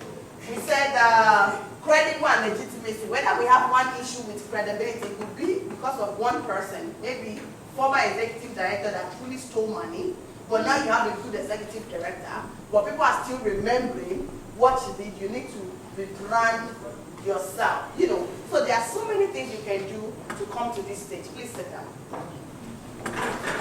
And who are with me? We are many, I know. So if you are here, let's stand up. Let's encourage them.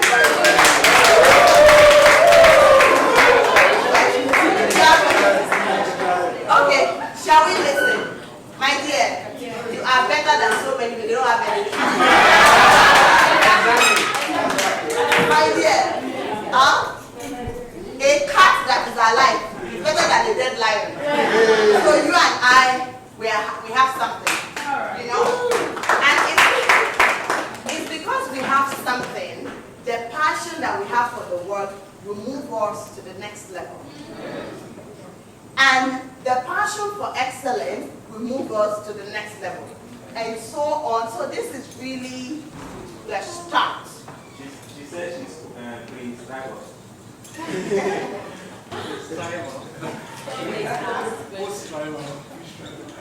So this is exactly what we wish for all of us, but there's a lot of work to be done. And most of the work we are going to do by ourselves, other works we're going to do with our partners, and the others we have to live to the mercies of government, ensuring that society is peaceful. It's in a peaceful society that you want kids to go to school, for example. You see? So there are so many fabrics within the society that contribute to our sustainability. But we ourselves must have a plan in place. I think you should clap for me for the first time. So, yes. Lara. Okay, mommy. Lara.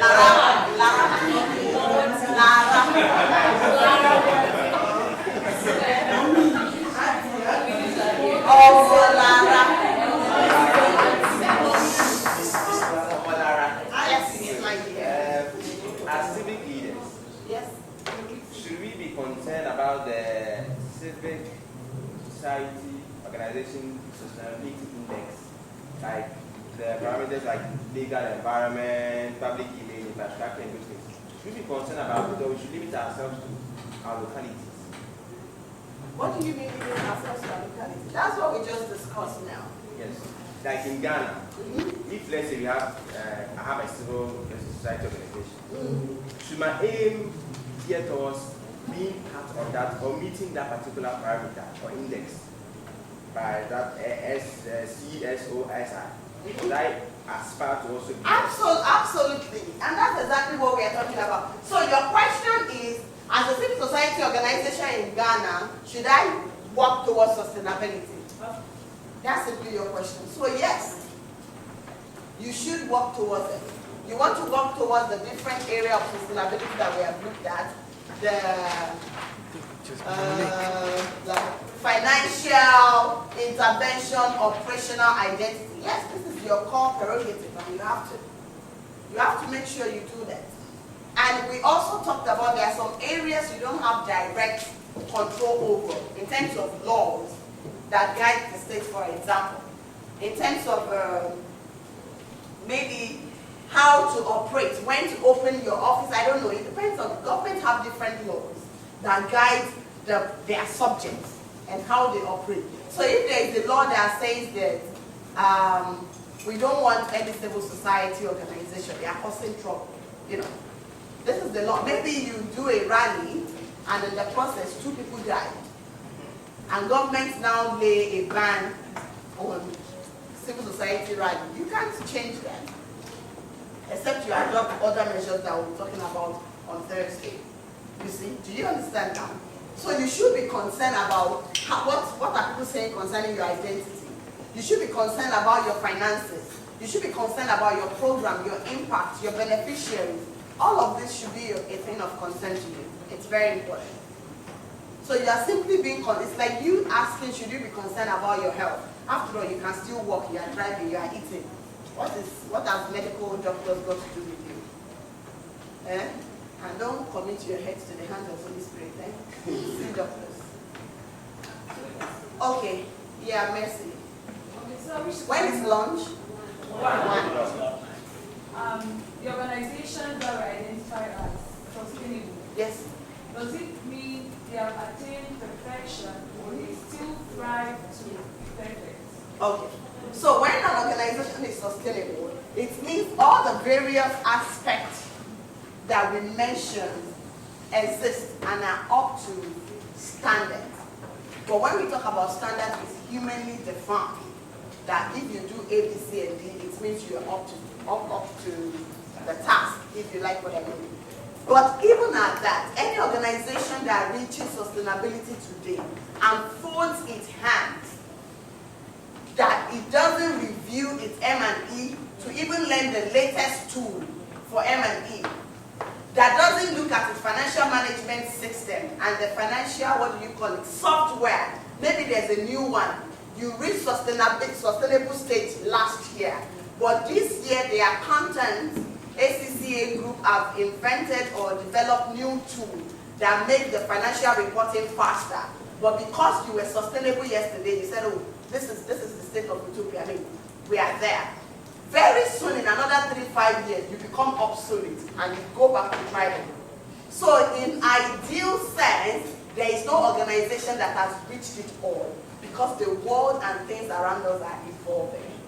There were organizations that were sustainable 10 years ago or 20 years ago, there was no Facebook. So if the organization says today, oh, we are sustainable, what is Facebook? We don't need all of that. We have left them behind. They are sustainable in their pockets. You see, there were those days that there were TV stations we used to watch in Nigeria, you know, the NTA 2, Channel 5. When you're talking about news, you say, oh, Channels TV, their news is correct. If Channels does not have any online outlet, we have left them behind. So when an organization says today we have reached the height of sustainability, tomorrow, what about the evolving things around you? Are you tapping into them? New skills, new tool, new space, new partnership. So you have to keep it up.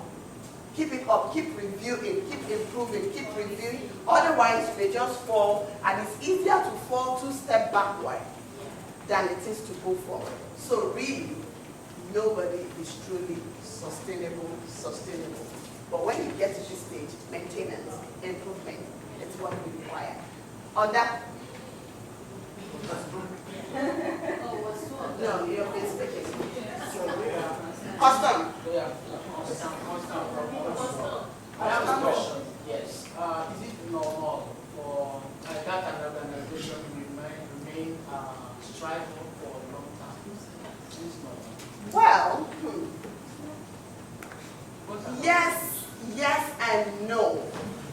It depends on how that organization operates. Is it normal for a 5-year-old child not to be able to call Papa?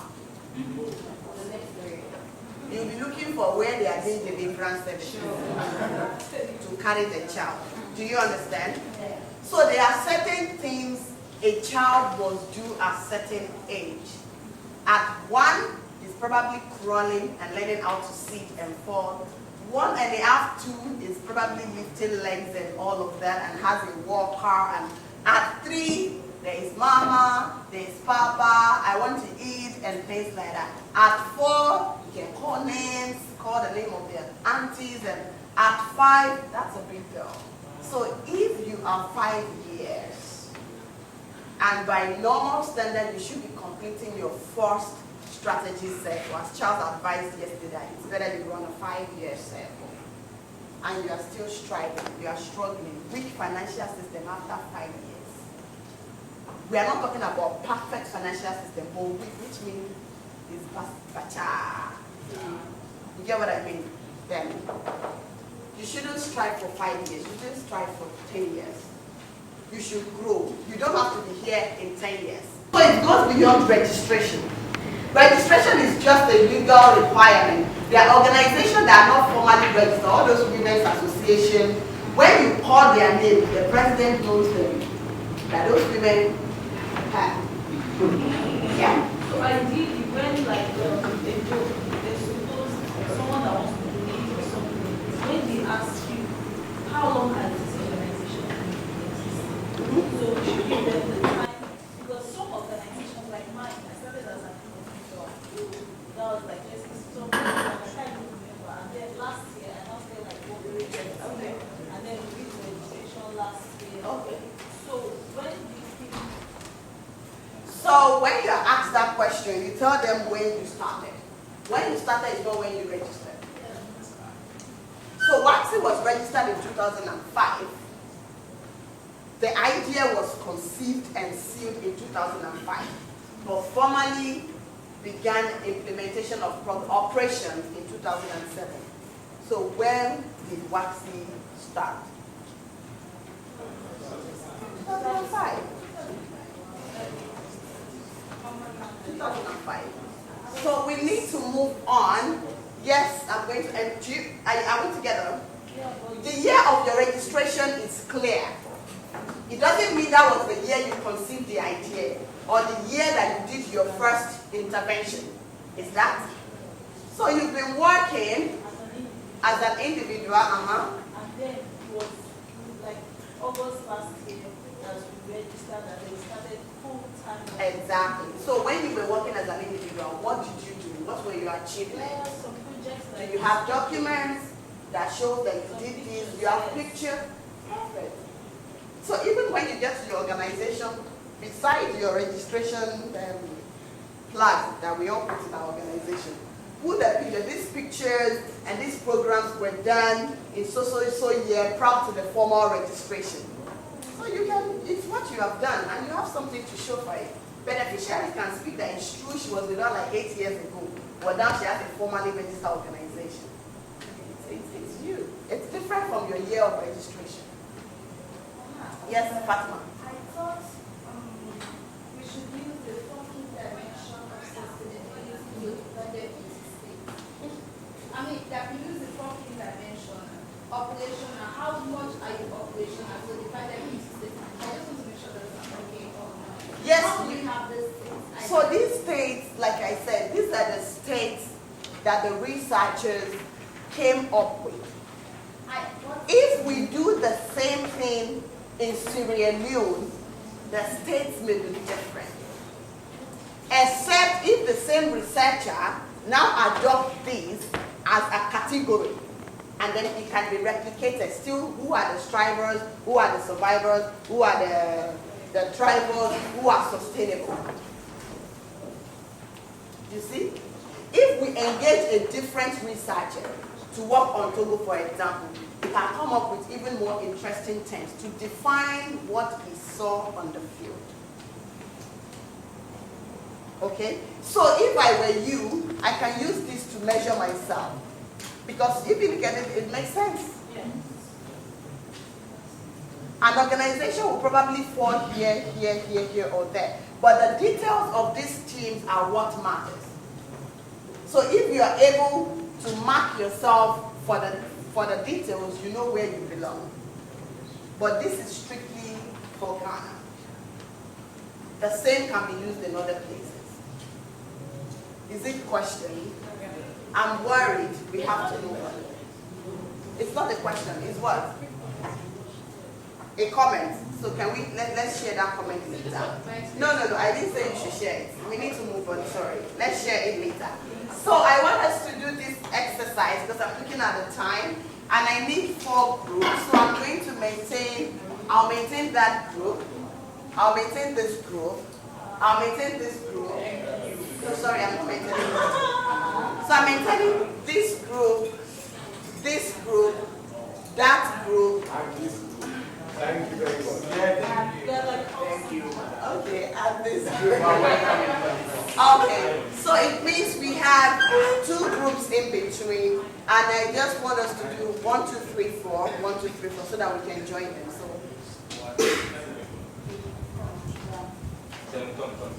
3. 1. Okay, all the 1 should join group 1. All the 2 should join group 2. All the 3 should join group 3. All the 4 should join group 4.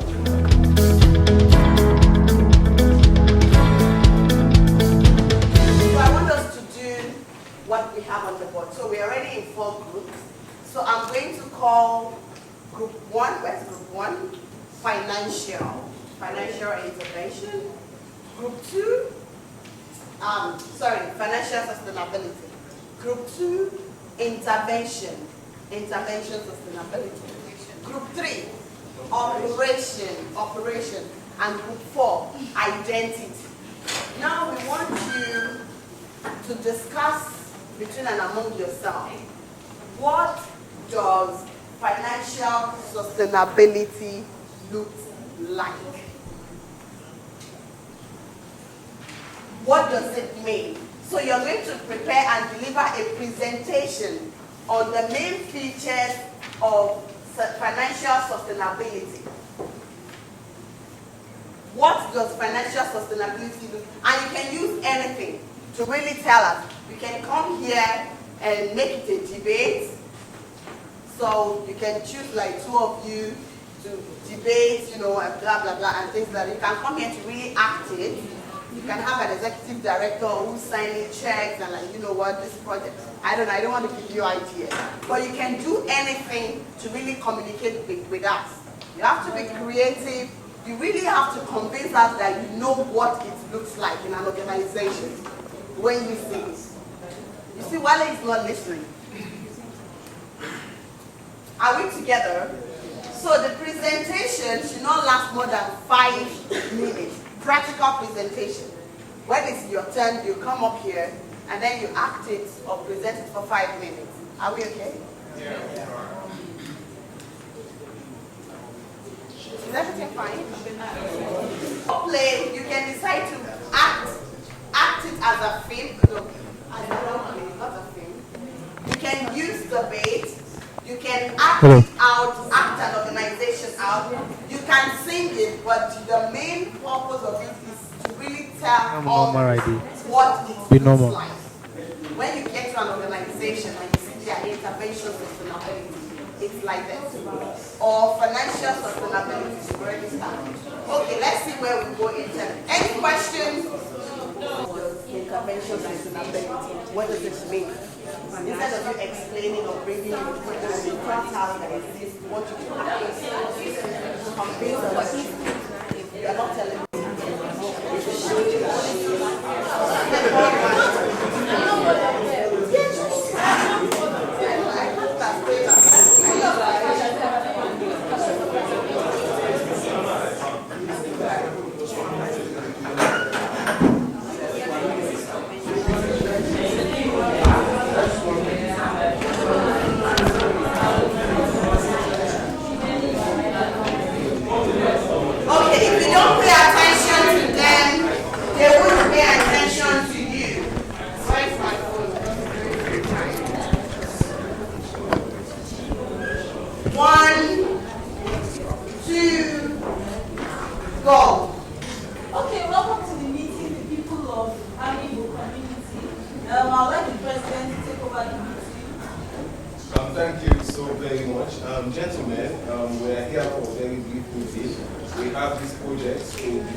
Sacrifice something and let's put together our resources and see how we can handle this. Yes. So is that the general consensus? Yes. Well, I think Mr. Bay, we start.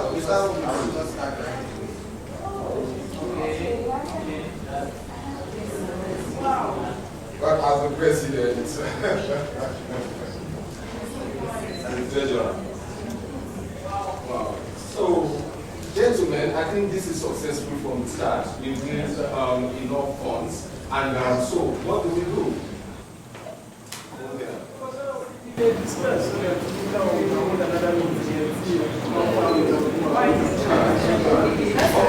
Well, no problem. So, yeah, I'm the president, you know. Mr. Treasurer. Yes, sir. Yes. We raised these funds for the project actually, and we do not count it, and and stuff like that. So maybe we should just use some of this money to complete that.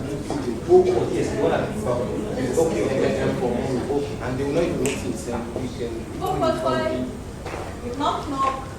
Yeah. Excuse me. Mr. President and Treasurer. Oh, yes. Yeah. Building of house. Yeah, we're discussing family business. What are you telling me that you will make use of the money for that? Well, that is preposterous. Like, what no, I get it clearly. I was just like, Basically, madam, what we were saying, you know, the president, I cannot be deceptive to this organization. Yes. And what we were saying actually is that we are going to use some of this money, but we fund it later. We're going to fund it later. You know how it works. 20%. I have to call everybody. Please, can we come? The president is about to share our money with the treasurer.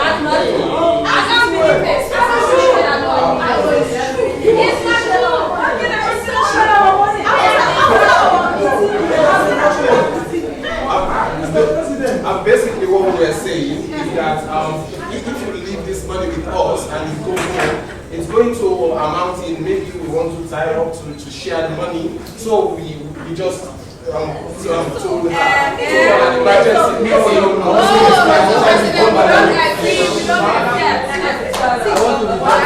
Okay. Let's do it this way.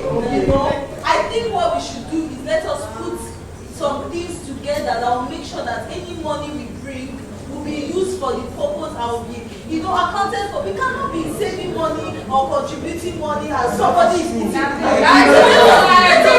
let us bring up our suggestions. I think we should use part of the money for the project and some for reinvestment.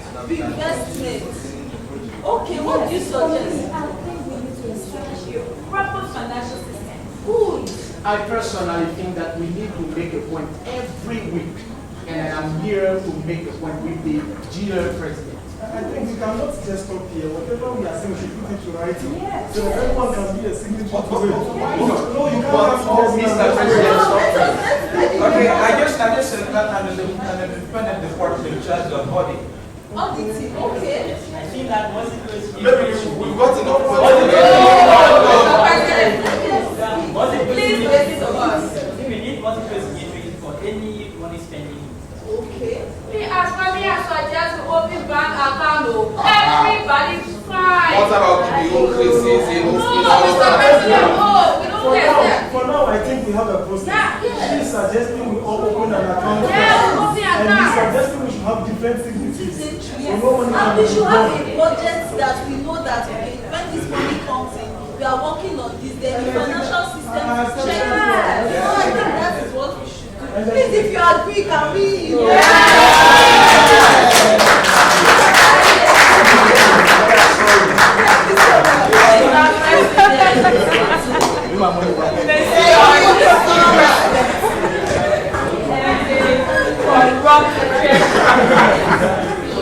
Thank you so much.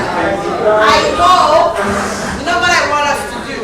I hope you took notes. I should have asked everybody to stand up and form a barricade to watch them because we were just speaking. And I'm sure you didn't learn from that process. You didn't do anything. No, you were very close. I'm not sure of what you learned group 2, so it's your turn. Group 3, if you move closer so that we watch. Group 2, can we have good job, guys? Good job. Yes.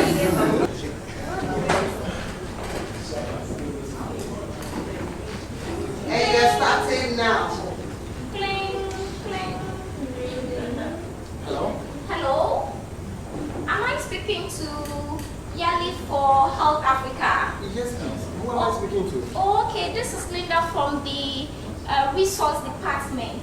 You've actually won the proposal that you brought. You've actually won, the money. So we will be coming over. Really? Yes. Wow, thank you. Yes, so we'll be coming over to give the money to you. Okay. Okay. All right. Bye. Okay.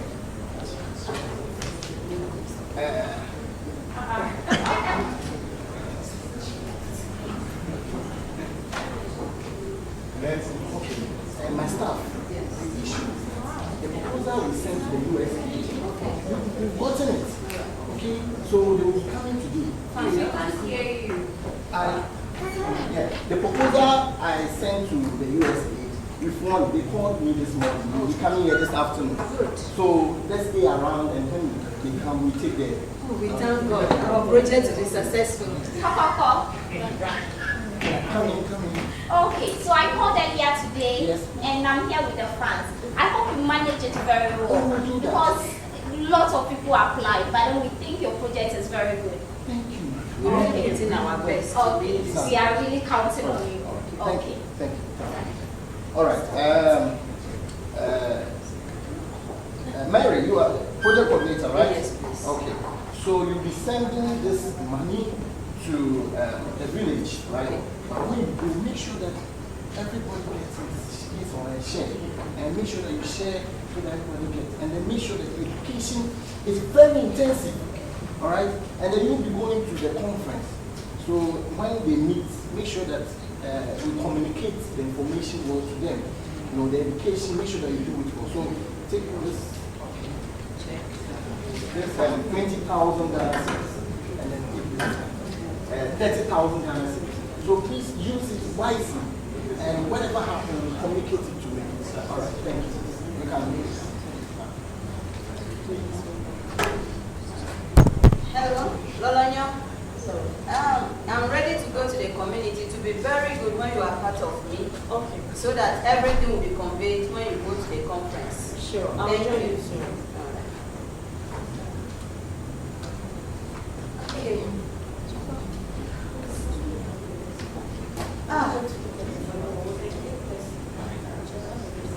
No, we will form pressure groups, and then with this society, they have influence, they have stakeholders. So when they go, they will help us to do the sensitization well. I think this community is very good at we educate them. Good afternoon. We are from Yali Health for Africa, and we chose this society or this community to come and sensitize you on cholera. I came with my colleagues. Excuse me, we told you we have no problem with cholera. Sorry, it is just a sensitization program, and then we'll enlighten you as to what we are coming to do.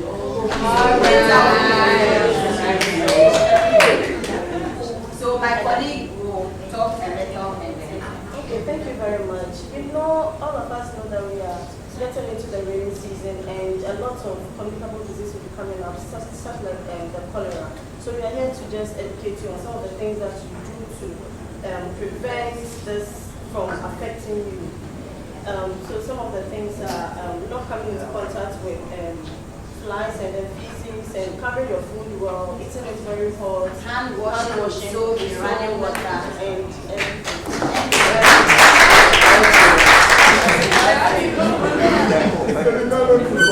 Thank you so much. It's fine.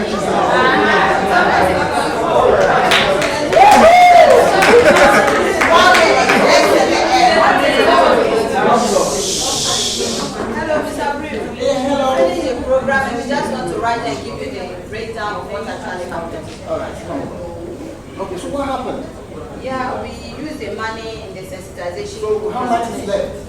Everything got consumed. Oh my God! We even need more. So what are we going to do? Unless we take another plan. We are sorry. Hey, so what are we going? Okay. So what plans can we do this? I'm suggesting that now we have to bring up some intervention. So what we can do is that we can give out souvenirs, like books, the books that we've been writing, we can now publish them, and then we can get little money from people by selling the books, and then we can raise some money for our project. Do you think it's a good idea? Very good idea. It's a good idea, Yes, right? Okay, all right. So let's ask our publisher, how much do you think we can sell the books? well, I rather prefer just going out to talk to them. Okay. For the partners.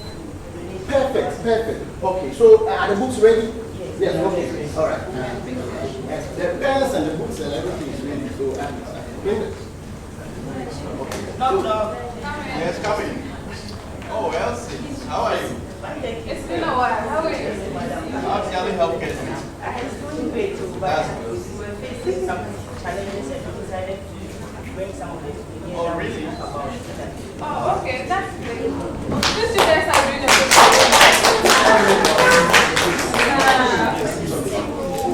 Yes, thank you for watching.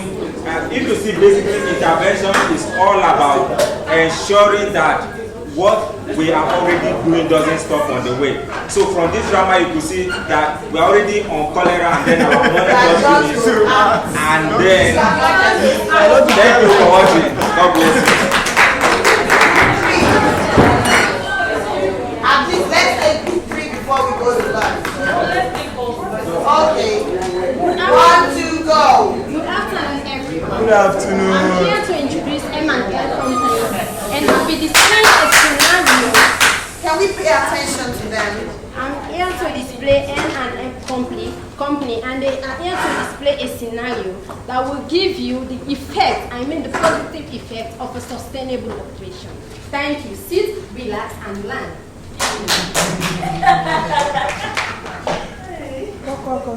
Yes, come in. Good morning. Oh, good morning. I mean, how are you? I'm good. How about you? Very well. Okay, so this is the document you asked for. Oh, great. I want to remind you of the itinerary you have to do. Okay. Meetings with the board members. Okay. And also consideration of application and staff welfare. Oh, exactly. I've almost forgotten about that one. Thank you so much. Boss, your uncle is here, Uncle Nicholas. Oh, interesting. You remember the uncle I was telling you he paid my school fees up to the university? Oh, welcome you in. Okay.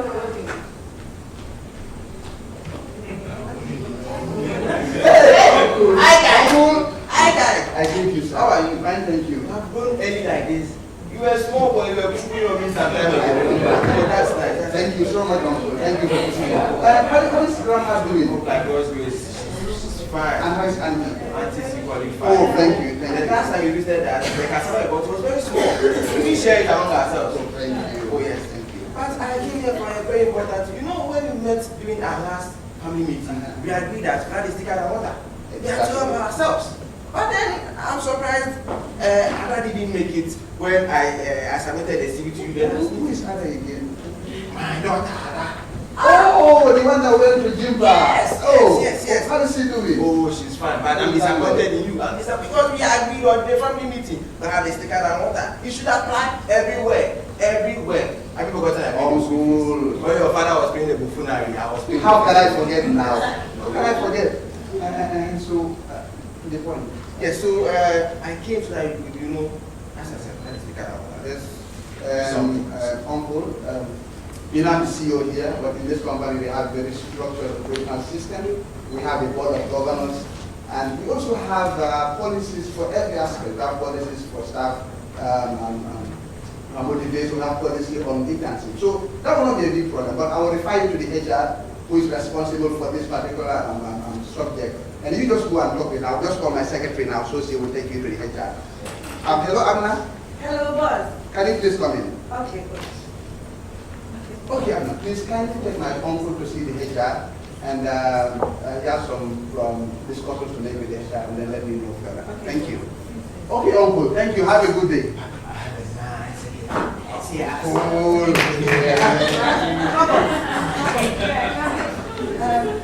Good morning. Good morning, I'm good.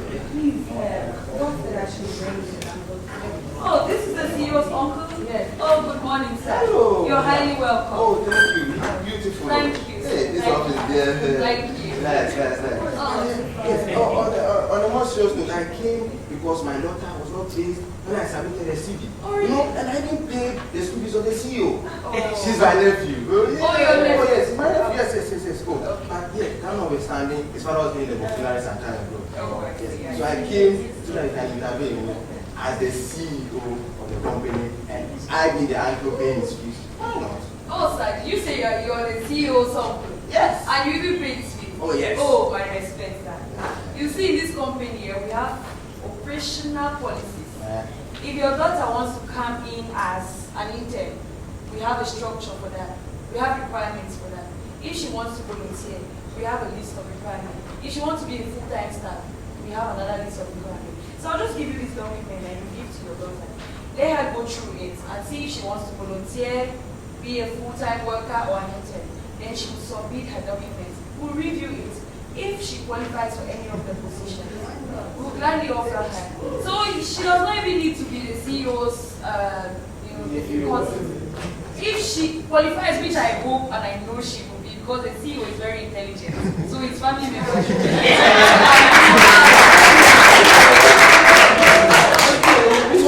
after me sweating to pay school fees, look at what the stress are making me go through. Me. Don't worry. Don't worry. I'll go back for all my fees. I'll go back for all my fees. I'm leaving your office. You guys take your place. I'm leaving. So, knock knock. Yes. Oh, Sylvia. Good morning. How are you? So can you please read out the names of those who qualify for this job, because I need to see the CV. Okay. So the names are, we have Ada, Sylvia, we have Isaac, and Wale. Those are the top 4 qualified. Oh really? Okay. Thank you. Yes, come in. Good morning, sir. Oh, good morning, Ada. Yes, sir. How are you doing? Thank you. You are doing a fantastic work for the Oh, company. thank you, sir. I like your excellence and commitment to this Thank work. you, sir. Thank you, sir. So what can I do for you? So I'd just like to present the list of those who made it for the work. Okay, oh great. Okay. Wow, this is fantastic. Thank you so much. Thank you very Thank much. you. Thank I hope you have sent a copy to all the other Of departments. course, the communications department has taken over. Thank you. Thank you, Ada.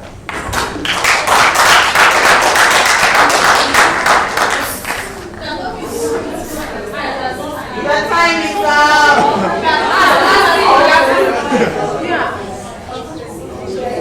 Hey, Uncle. Uncle Nicholas, welcome back. How are you? Fine. What can I do for you? Yes, pertaining to what I came to do the last time, I was not happy about all that ensured here. I hope something was done. Well, as you can see, my HR just came in this morning, and here is the list of applicants. Not really applied, but unfortunately, as he did not meet the policy requirements for an internship in this office, so unfortunately, we could not employ her. Uncle, these are laid down guidelines and principles. I can do anything else but help pay for school fees or invest in any way, but this is really beyond my control. It's a system and a My goodness. So after me investing in you,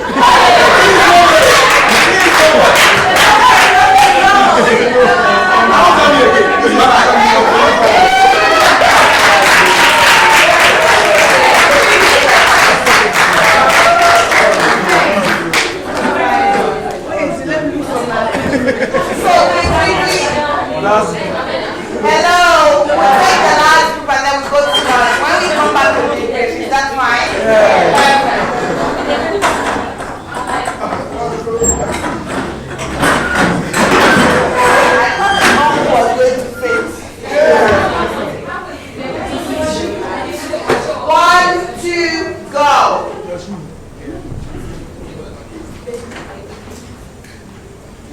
Hello. Hello. We have to madam. Good afternoon. People from LNGB, they want to see you. Okay. You have an appointment. Okay, give me 5 minutes. I'll call you back to let them know. All right.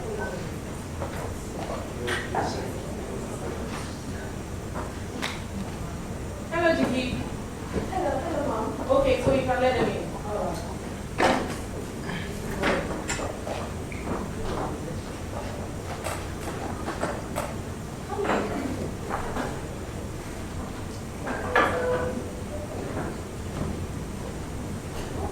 Nice to meet you. So, because you know, we're the directors for Rockefeller Foundation. We're in charge of this grant making process. And so we saw your application for the project we have for girl child education. And we were really impressed with your application. So we just need to ask you a few more questions. So what is that? I mean, that would make us do the final, we'll know how to make the final decision of who we get each grant to. So it's not just you, but considering some other people. So we'll be asking some questions that just provide the answers, and that will be all.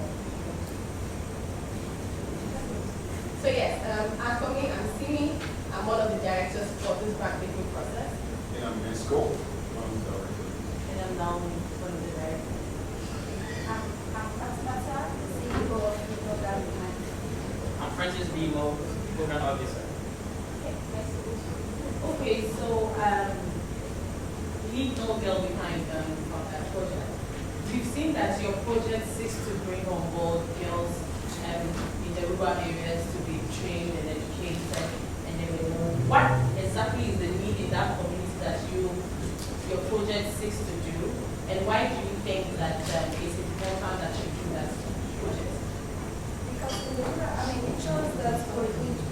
education because in the rural community, we have more than 10,000 girls not going to school.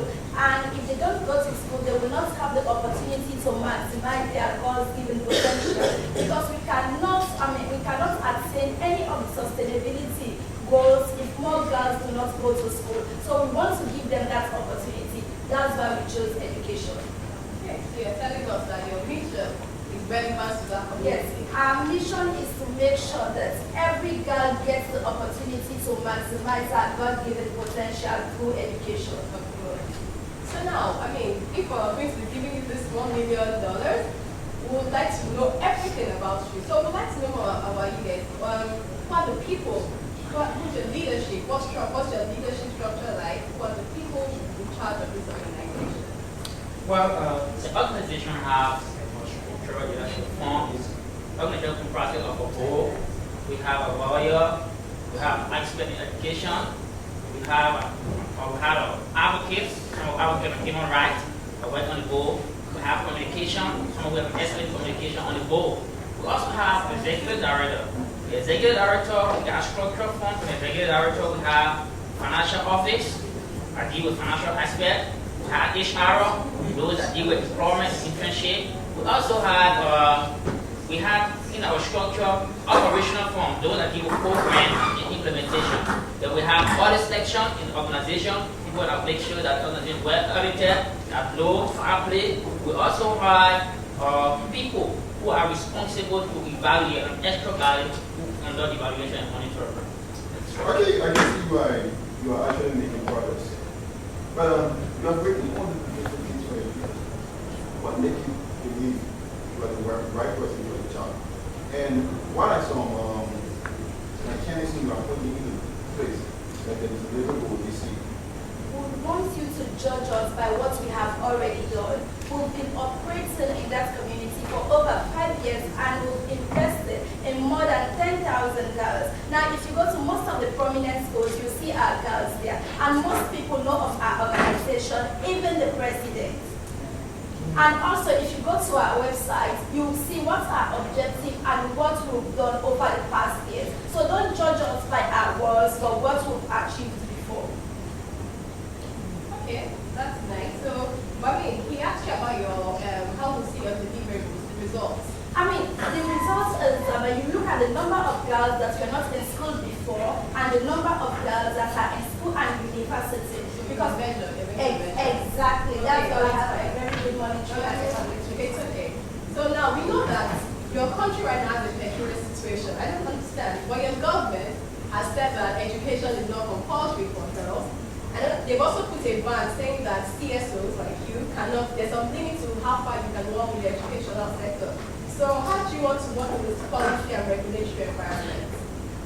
Well, we have system in place. We are working with UNICEF. We are also partnered with the national government to engage in a constructive manner in giving us some level implementing this because we believe the children's education is very serious and cardinal to the development of every state. So we are partnering with UNICEF, we are partnering with other CSO organizations that are in advocacy. We also partner with national government and in making sure that we craft a policy, we come to the table, discuss, have a dialogue where we can regulate some of those policies to make sure that we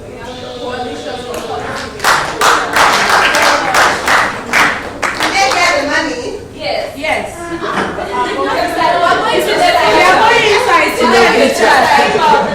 Okay, can we put our hands together for ourselves? So I don't know why people miss their calling by coming to Yali. When you can go to Nollywood and Hollywood and Bollywood. So I've taken my notes. I'm going to see you at exactly 2 o'clock here.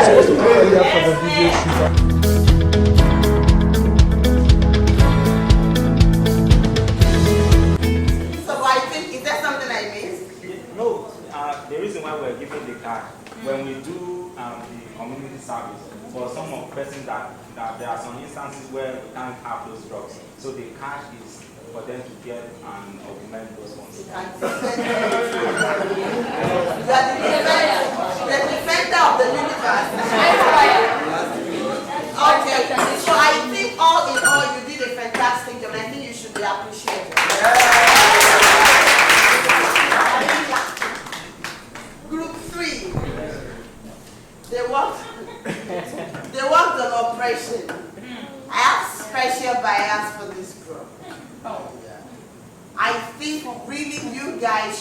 consider playwriting? That's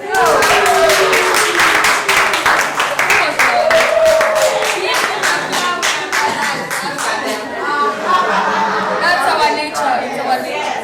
You know, I mean, you have a lot of creativity. I love the fact that all of you were audible. I mean, nobody was struggling. And because you were audible, you got more attention. Yes. Everybody, because I looked around, maybe only, yes, Simi. Simi was talking when you were presenting. I'm like, and I love the fact that you try to touch different areas of oppression and bringing on board the different learnings that would hamper your operational system. I love that. And the uncle, oh my goodness.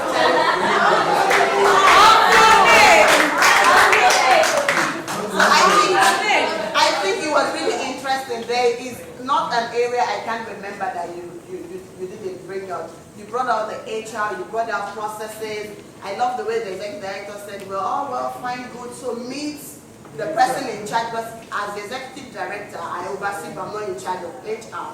Meet this person, and the HR too was very, and the uncle came back, and then the process, and the things you were mentioning, including the things you were not able to act, I think it was just holistic for me in terms of the patient.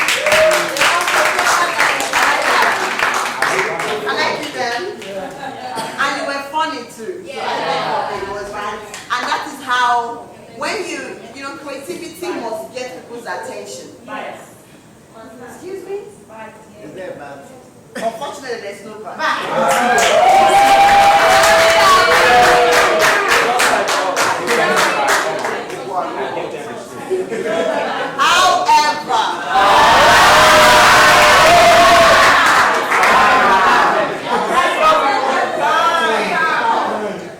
Time management. And I understand because you put a lot, you wanted to showcase, you just wanted to showcase everything.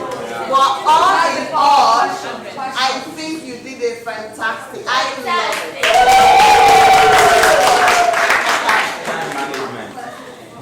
And then group 4.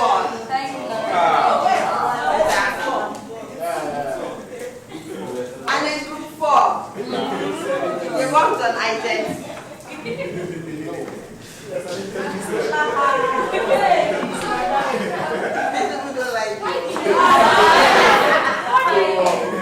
And then group 4 worked on identity. And I think we have to talk more about that. In the sense that you did different.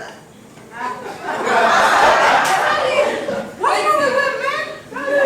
What's wrong with you? Okay, I think you did a fantastic job in terms of identity, trying to, I love your storyline. I love the storyline, trying to establish.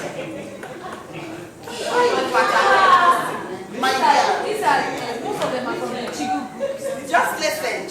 I love your storyline.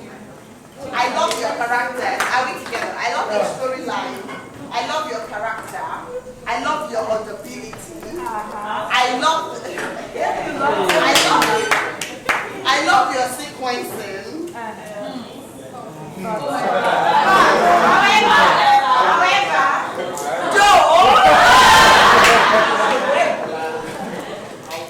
I think the question, and I'm going to speak to the questionnaire, the question you were supposed to ask to bring out their identity was not strong enough. So they were basically responding, and I guess maybe that's why you are planning.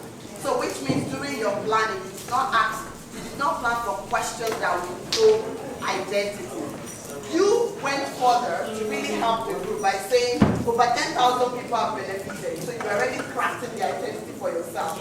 Even the president, these are the things that you said, right? Even the president acknowledged you and all of that. Your girls know you when you see them and all of that. But I expected her to ask more questions like, so, after you asked about the board members and all of that, which organization can attach? I don't know whether some of you have written proposal that will ask you to this organization that can attach to your work. You're talking about identity. Can we speak to the girls without you being there? Can they communicate what they've benefited? When we go to the community and we say which organization are working here, if they list 5, your name be there. How can we establish your identity that people know you? From your colleagues, I drew something in terms of accountability. Yeah. I said to those who are above you, whether they are giving you money, they are giving you advice or whatever, to those who are benefiting from what you're doing, to your peers, that is the people that work in the same domain with you, and then to other civil society organizations that will be connected to your work. All these people should be able to establish your identity, whether you're there or not. But I love your story there, and I'm thinking of writing something in that. Okay, so this. So the best book is book number 1. I'm sure that came from Antigo. Oh yes. So you can see from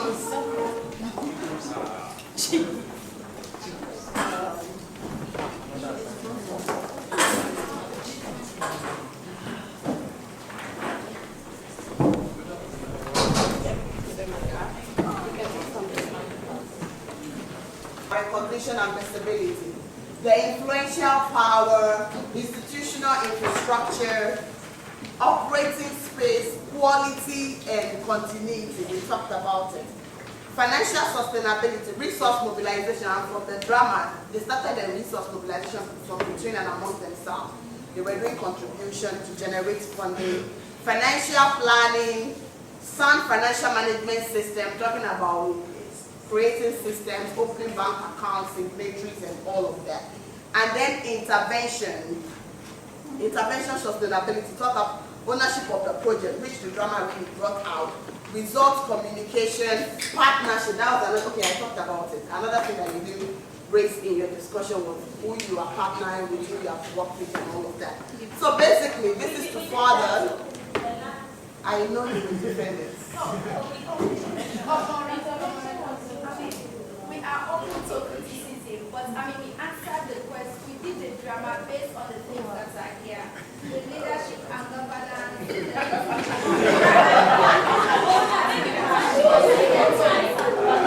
Yes, they did. Can we clap for them?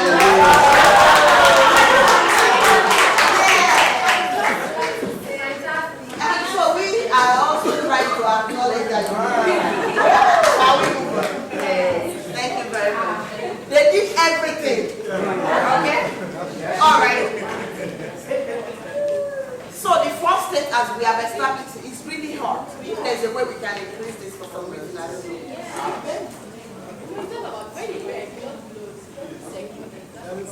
Okay. So we said strivers are not sustainable. Strivers are not sustainable at all. They are striving to exist. Their existence is not assured. And it's not the best state for you to find yourself. You should not find yourself at the lowest rank. Because if you drop one more step, you are out. So if at all you want to start from anywhere, you should start from survival. Don't make sure in your organization you don't spend any minutes or much time trying to strive. And you can move from striving, you may even avoid this step completely. It's possible. So when you are setting up your organization, you set up all the systems, minutely, small. Who is in charge of your money? You say, you know, it's a new organization, so I'm still in charge of the money. So who helps you to recruit? No, we just started, so I do the recruiting. Who writes proposal? You know, hey, it's not let me, oh. My dear, you are not starting well. Who do you share ideas with? Oh, myself and I. You haven't started. So, from the start, have it at the back of your mind that I don't want to taste this level. So, I would rather stay here for 1 year, 2 years, 3 years, and continue to build. So, don't start what they call portfolio NGOs. Don't start. Portfolios NGOs have all the bad things you can think of non-sustainability. Everything about the organization is in that bag. All you need to do is to stand the back from them, and that's the end. Okay.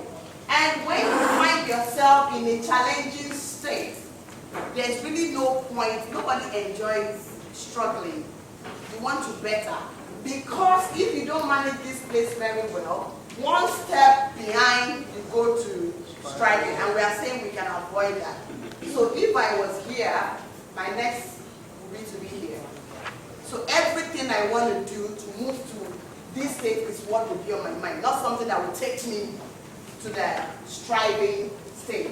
So tribals are satisfactorily sustainable. By and large, they are not struggling. But you know, all the 1 year project, if they can be 3 years, you know, that gives you more. Even 5 years to end the strategy cycle is even better. You see? But the aim of every organization is to be sustainable. To be, even in your various departments, sustainability should be a thing that you hold in high esteem. If I'm not there, I'm the head of my department. If I'm not there, I believe my colleagues can work. They are aware of all the projects we are handling. They are aware of all our partnership relationship. They are aware of what God forbid I can fall sick today, and I go to the clinic, they say, oh sorry, you have to be here for the next 10 days. There are a number of things we are supposed to do before the next 10 days. Would Waxy close my department? No. Would they go and recruit for 10 days? No. The people I'm working with should be able. It means my department itself is sustainable. Outside of me. Okay. So, questions, shall we move on? We are almost there. Are we fine? Yes. Okay, so can we share my colleague, can we share the case study?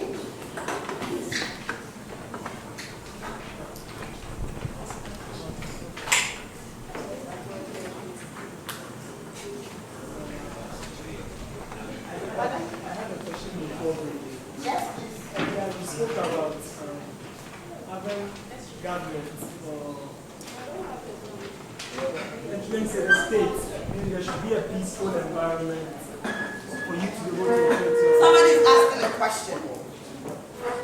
For you to be able to operate as a CSO, it should be a stable country, so you need government to be in agreement with what you are doing. But I was thinking most of the time, CSOs, especially the watchdogs, issues they go and speak about are things that governments of their countries are not in agreement with.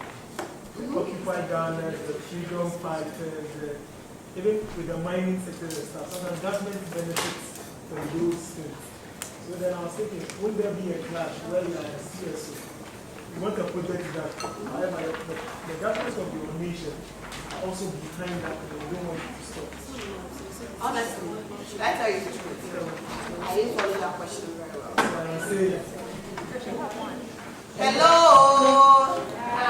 Before the break. Okay. One they made the point that you need a stable government. Stable government. You have to sustain your CS. I was saying that most of the time, CS as the watchdogs, campaigns or advocacy they do against the governments and power of their nation. Occupy Ghana, the freedom. So I'm saying that, is it all the time that as a CSO, I should wait for my government to give me credibility or be acceptance what I'm doing before I'm able to sustain my... No. So government is not to give you credibility. We said government should create enabling environment. Government should ensure there is peace and security for human lives, for properties. Government should ensure that there are laws in place that guide different operations and all of that. Government should have in place how CSO should be registered. Government should have in place basic things that runs the society. Now, government can determine when you should make your demands. It's not possible. Like we defined yesterday, you are within a space that is autonomous. And you can do anything you like within that space. Okay? So is that space you're using, the space gives you a platform based on what you're focused on to make demands. from any government, be it at the local level, regional level, district, or whatever. So you can do that. Government doesn't stop it. Government doesn't attest your credit. Otherwise, some government would never attest any credibility to some organization, especially those that worry them a lot. They wouldn't. So it's what we said basically with regards to government is that government should create good atmosphere, not only for civil society, including for MTN, EcoBank, and schools to function. There is no disorganization in the society. We don't have two governments, for example. Opposition is not also claiming to be a government or to be in charge, while Nana Addo is also claiming to be in charge. There is no rebels abducting people here and there. There's no promotion in society. The society is functioning because there's a government in place. There are laws, there are order.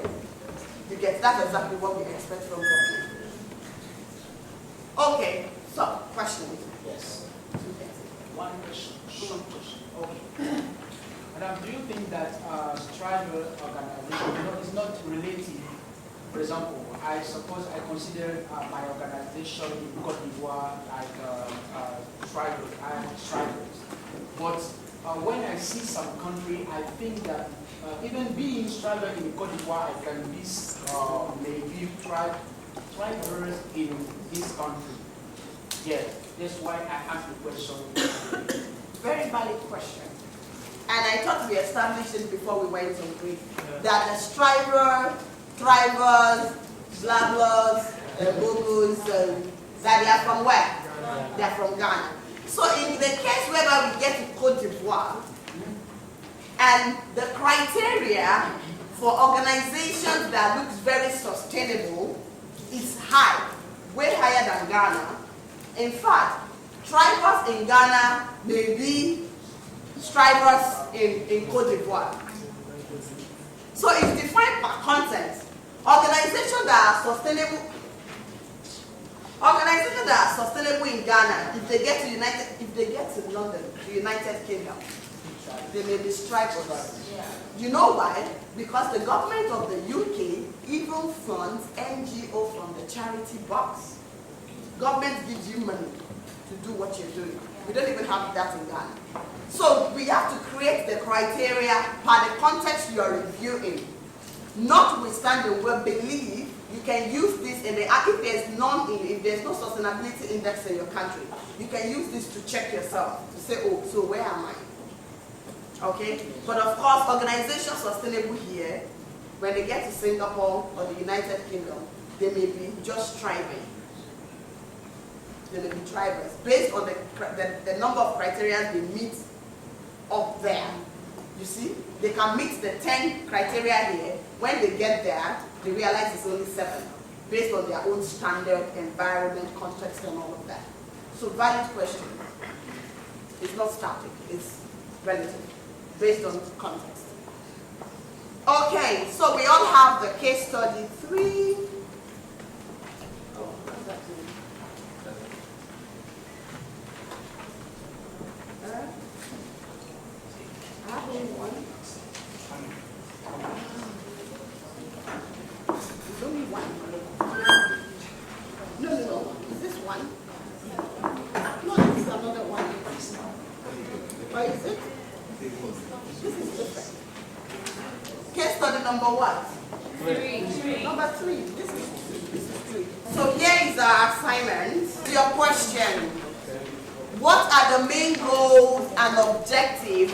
Of St. Ghana.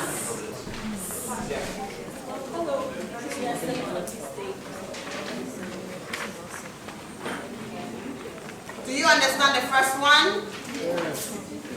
And the second one is, what strategy or strategies did St. Ghana adopt in its quest to become more sustainable?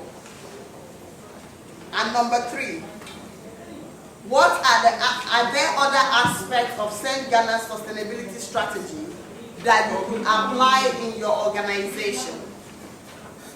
Okay? And what are the key lessons to be learned? Now, this is what I want you to do. Question 1 and 2, I want you to do it as a team. Are we together? So question 1 and 2, I want you to put it on the flip chart. Put the answer on the flip chart. Question 3 talks about your organization. Do that independently. So we're going to pick a few representatives on tables to share with us some of the things that they would learn or they have learned. Okay?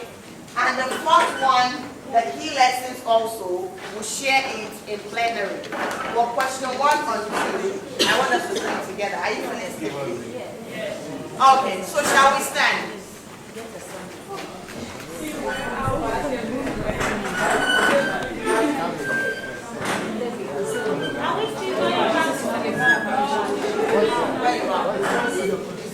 Shall we stand? I with a dot. M P and A. So let's go. 1, 2, go. G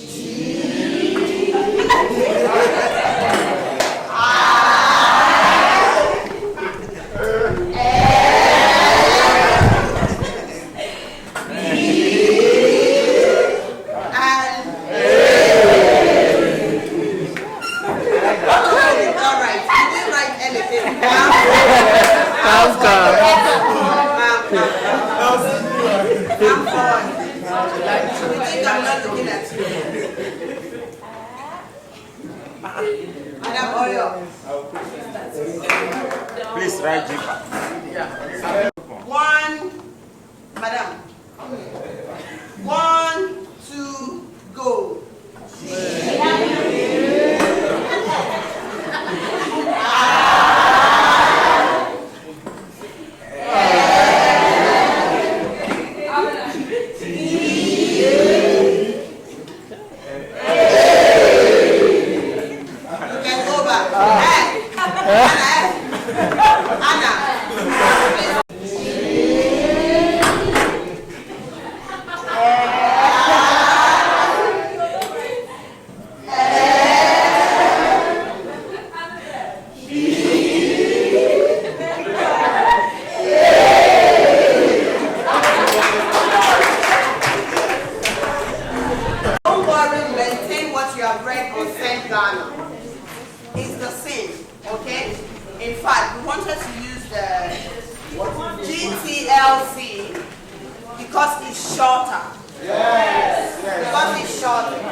Which one is done? All right, please, let's see.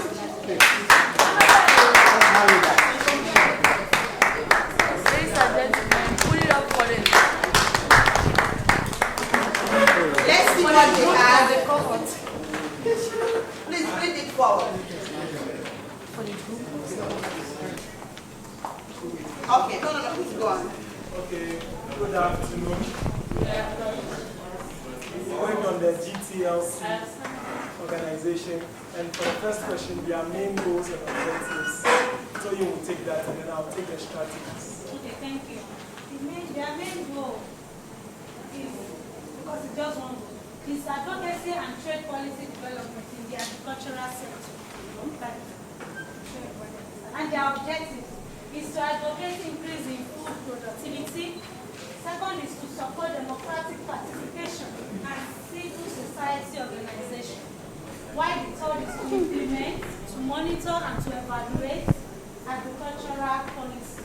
And then, to attain these goals and objectives, they put in place a number of strategies. The first one was the effective media campaign. So they sold themselves in the various media outlets, social media, and the rest. The second was to create a solid partnership with international organizations and other US. And then also, they have their own business advocacy models where they set up subsidiaries like the office. I think the name is right, to generate income to fund them while they wait for their external business. And then they also had monitoring and evaluation systems to check what they were doing. And finally, they had a 5-year strategic plan to monitor what they were doing to see whether they were attaining their goals and objectives as they stated.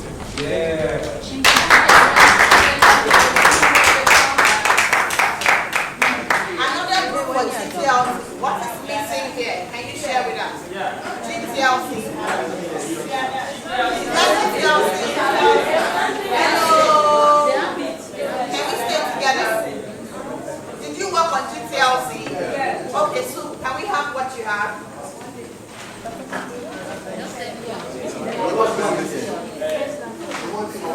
What is missing? So come out, bring it. We are going to put everything on the wall.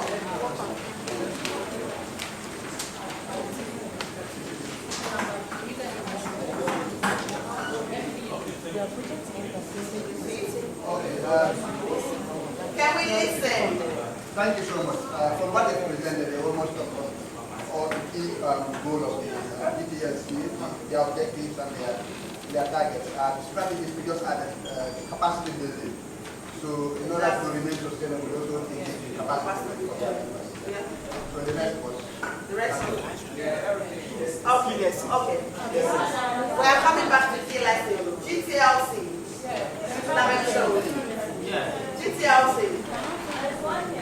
Anything percent of it?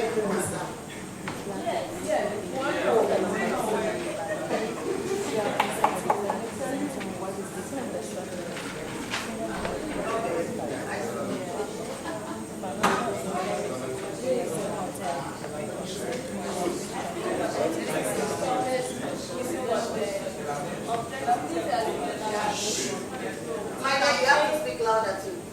I'm saying what we saw missing is the objectives and goals was to campaign to influence policies necessary to guarantee better quality of life for farmers. Okay, and every other thing. Did they talk about M&E? Yes. Yes. Okay, that's fine. Another GTLC. Annual fundraising. Are you noting it?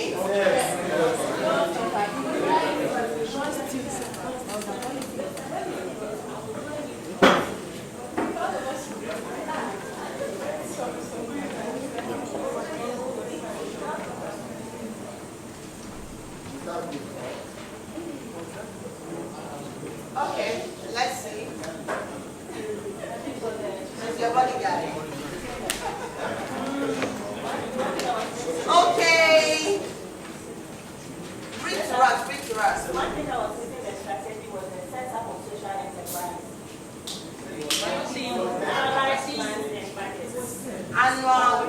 Annualized plan and budget. Okay, I think they mentioned. Anyway, let's clap for them. Okay. Can we have the other organizations? Send Ghana, the bold ones. Can we clap for them as they come out?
Accountability and transparency. And the other one was financial and human resource system. There was proper financial and human resource system in place.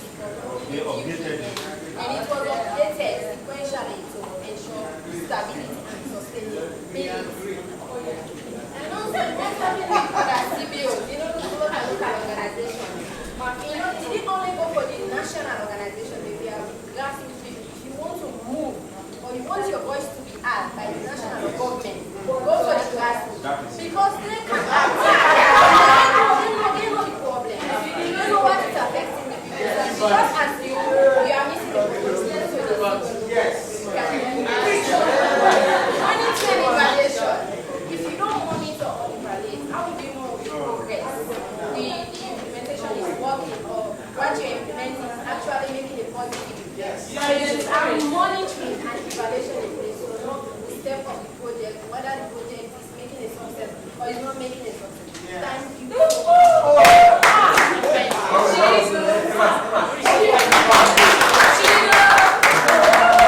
Exactly, that's right.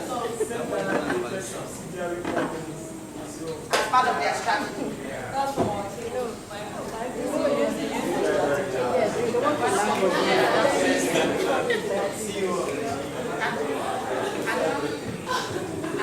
Any other thing? Their objectives and goals, advocacy, focusing, advocacy activities. Was it there? Yeah. All right.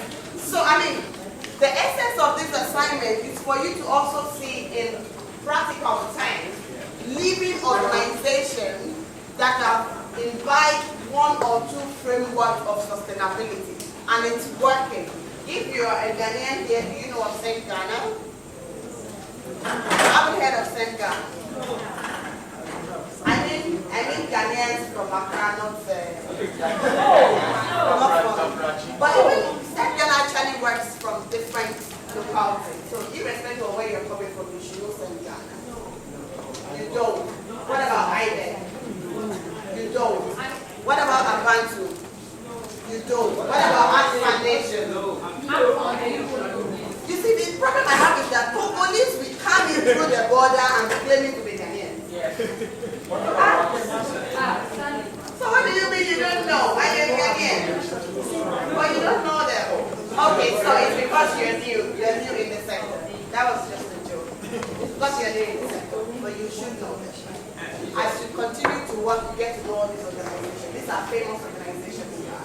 Okay? All right. And so in terms of what you can apply in your organization, let me start with Nick.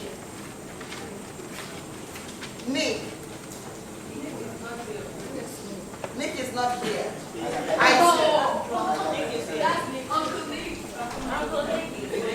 So can you share with us what have you learned that you can apply in your organization? So I think for both individuals, is the fact that they grew from one level to the other one, especially in terms of funding. Both of them depended on external donors in the beginning, in the first phase of their existence. But along the line, they established social enterprises. So I think that's one thing I learned. The second thing is the fact that they also expanded. For example, St. Ghana started expanding to other countries. Okay. The second thing was... Let's do that. Let's do honest. Okay. So, are you a member of this class? Yeah. All right, so what did you learn? Okay, I realized that as they grew and expanded, they also updated their certification in order to incorporate the other aspects that they have. That you created. Okay, so you learned that and you can apply that in your organization. Okay. You haven't spoken. So what did you learn that you can apply in your organization?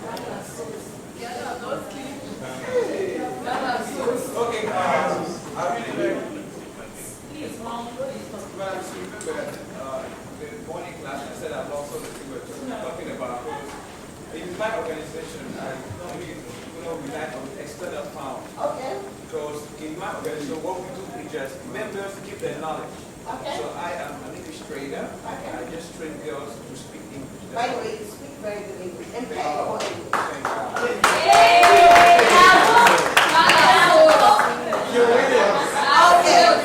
Francis, what did you learn that you can share in your organization? That you can, what did you learn from the strategy that you can use in your What I learned is before you form an organization, you should have a clear mission and vision.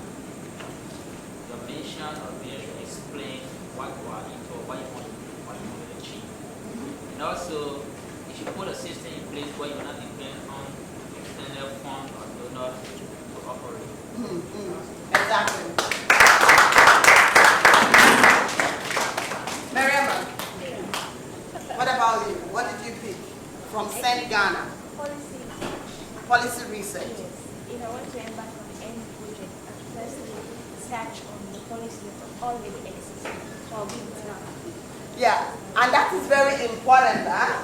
When you do policy research is different from research. When you do normal research, you gather data, information, facts, and so on. When you do policy research, you're doing the first part, which is the research. Now you are linking it to existing policy or non-existing policy, non-implemented policy, obsolete policy. You want to see the connection of the data that you have gathered vis-a-vis what the government or the law says. So it's very important. All right, in terms of recommendation, or what's the last question?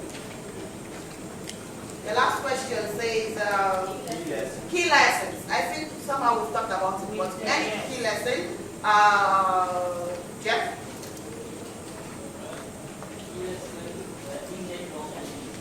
Networking. Yeah, that's one thing I really work on. Thank God. Networking, okay. What else? Key lesson, my dear? Being proactive. So for sustainability, being proactive is skill. Which is, it's important for you to think about it and plan towards it. You see it before time, and you put your plans in place to achieve it gradually. Like I said, when you buy the printer, create 2 boxes immediately beside it. Use paper, fresh paper. You are being proactive. You are giving people, there are certain things you do, because they are part of our social norms, that makes people do things they don't want to do. I don't know what we're talking about in the church on Sunday. Okay, we're planning for the convention, and so I'm in the protocol, and somebody raised the point that, when you direct people, they don't want to sit there and things. I say it's very simple.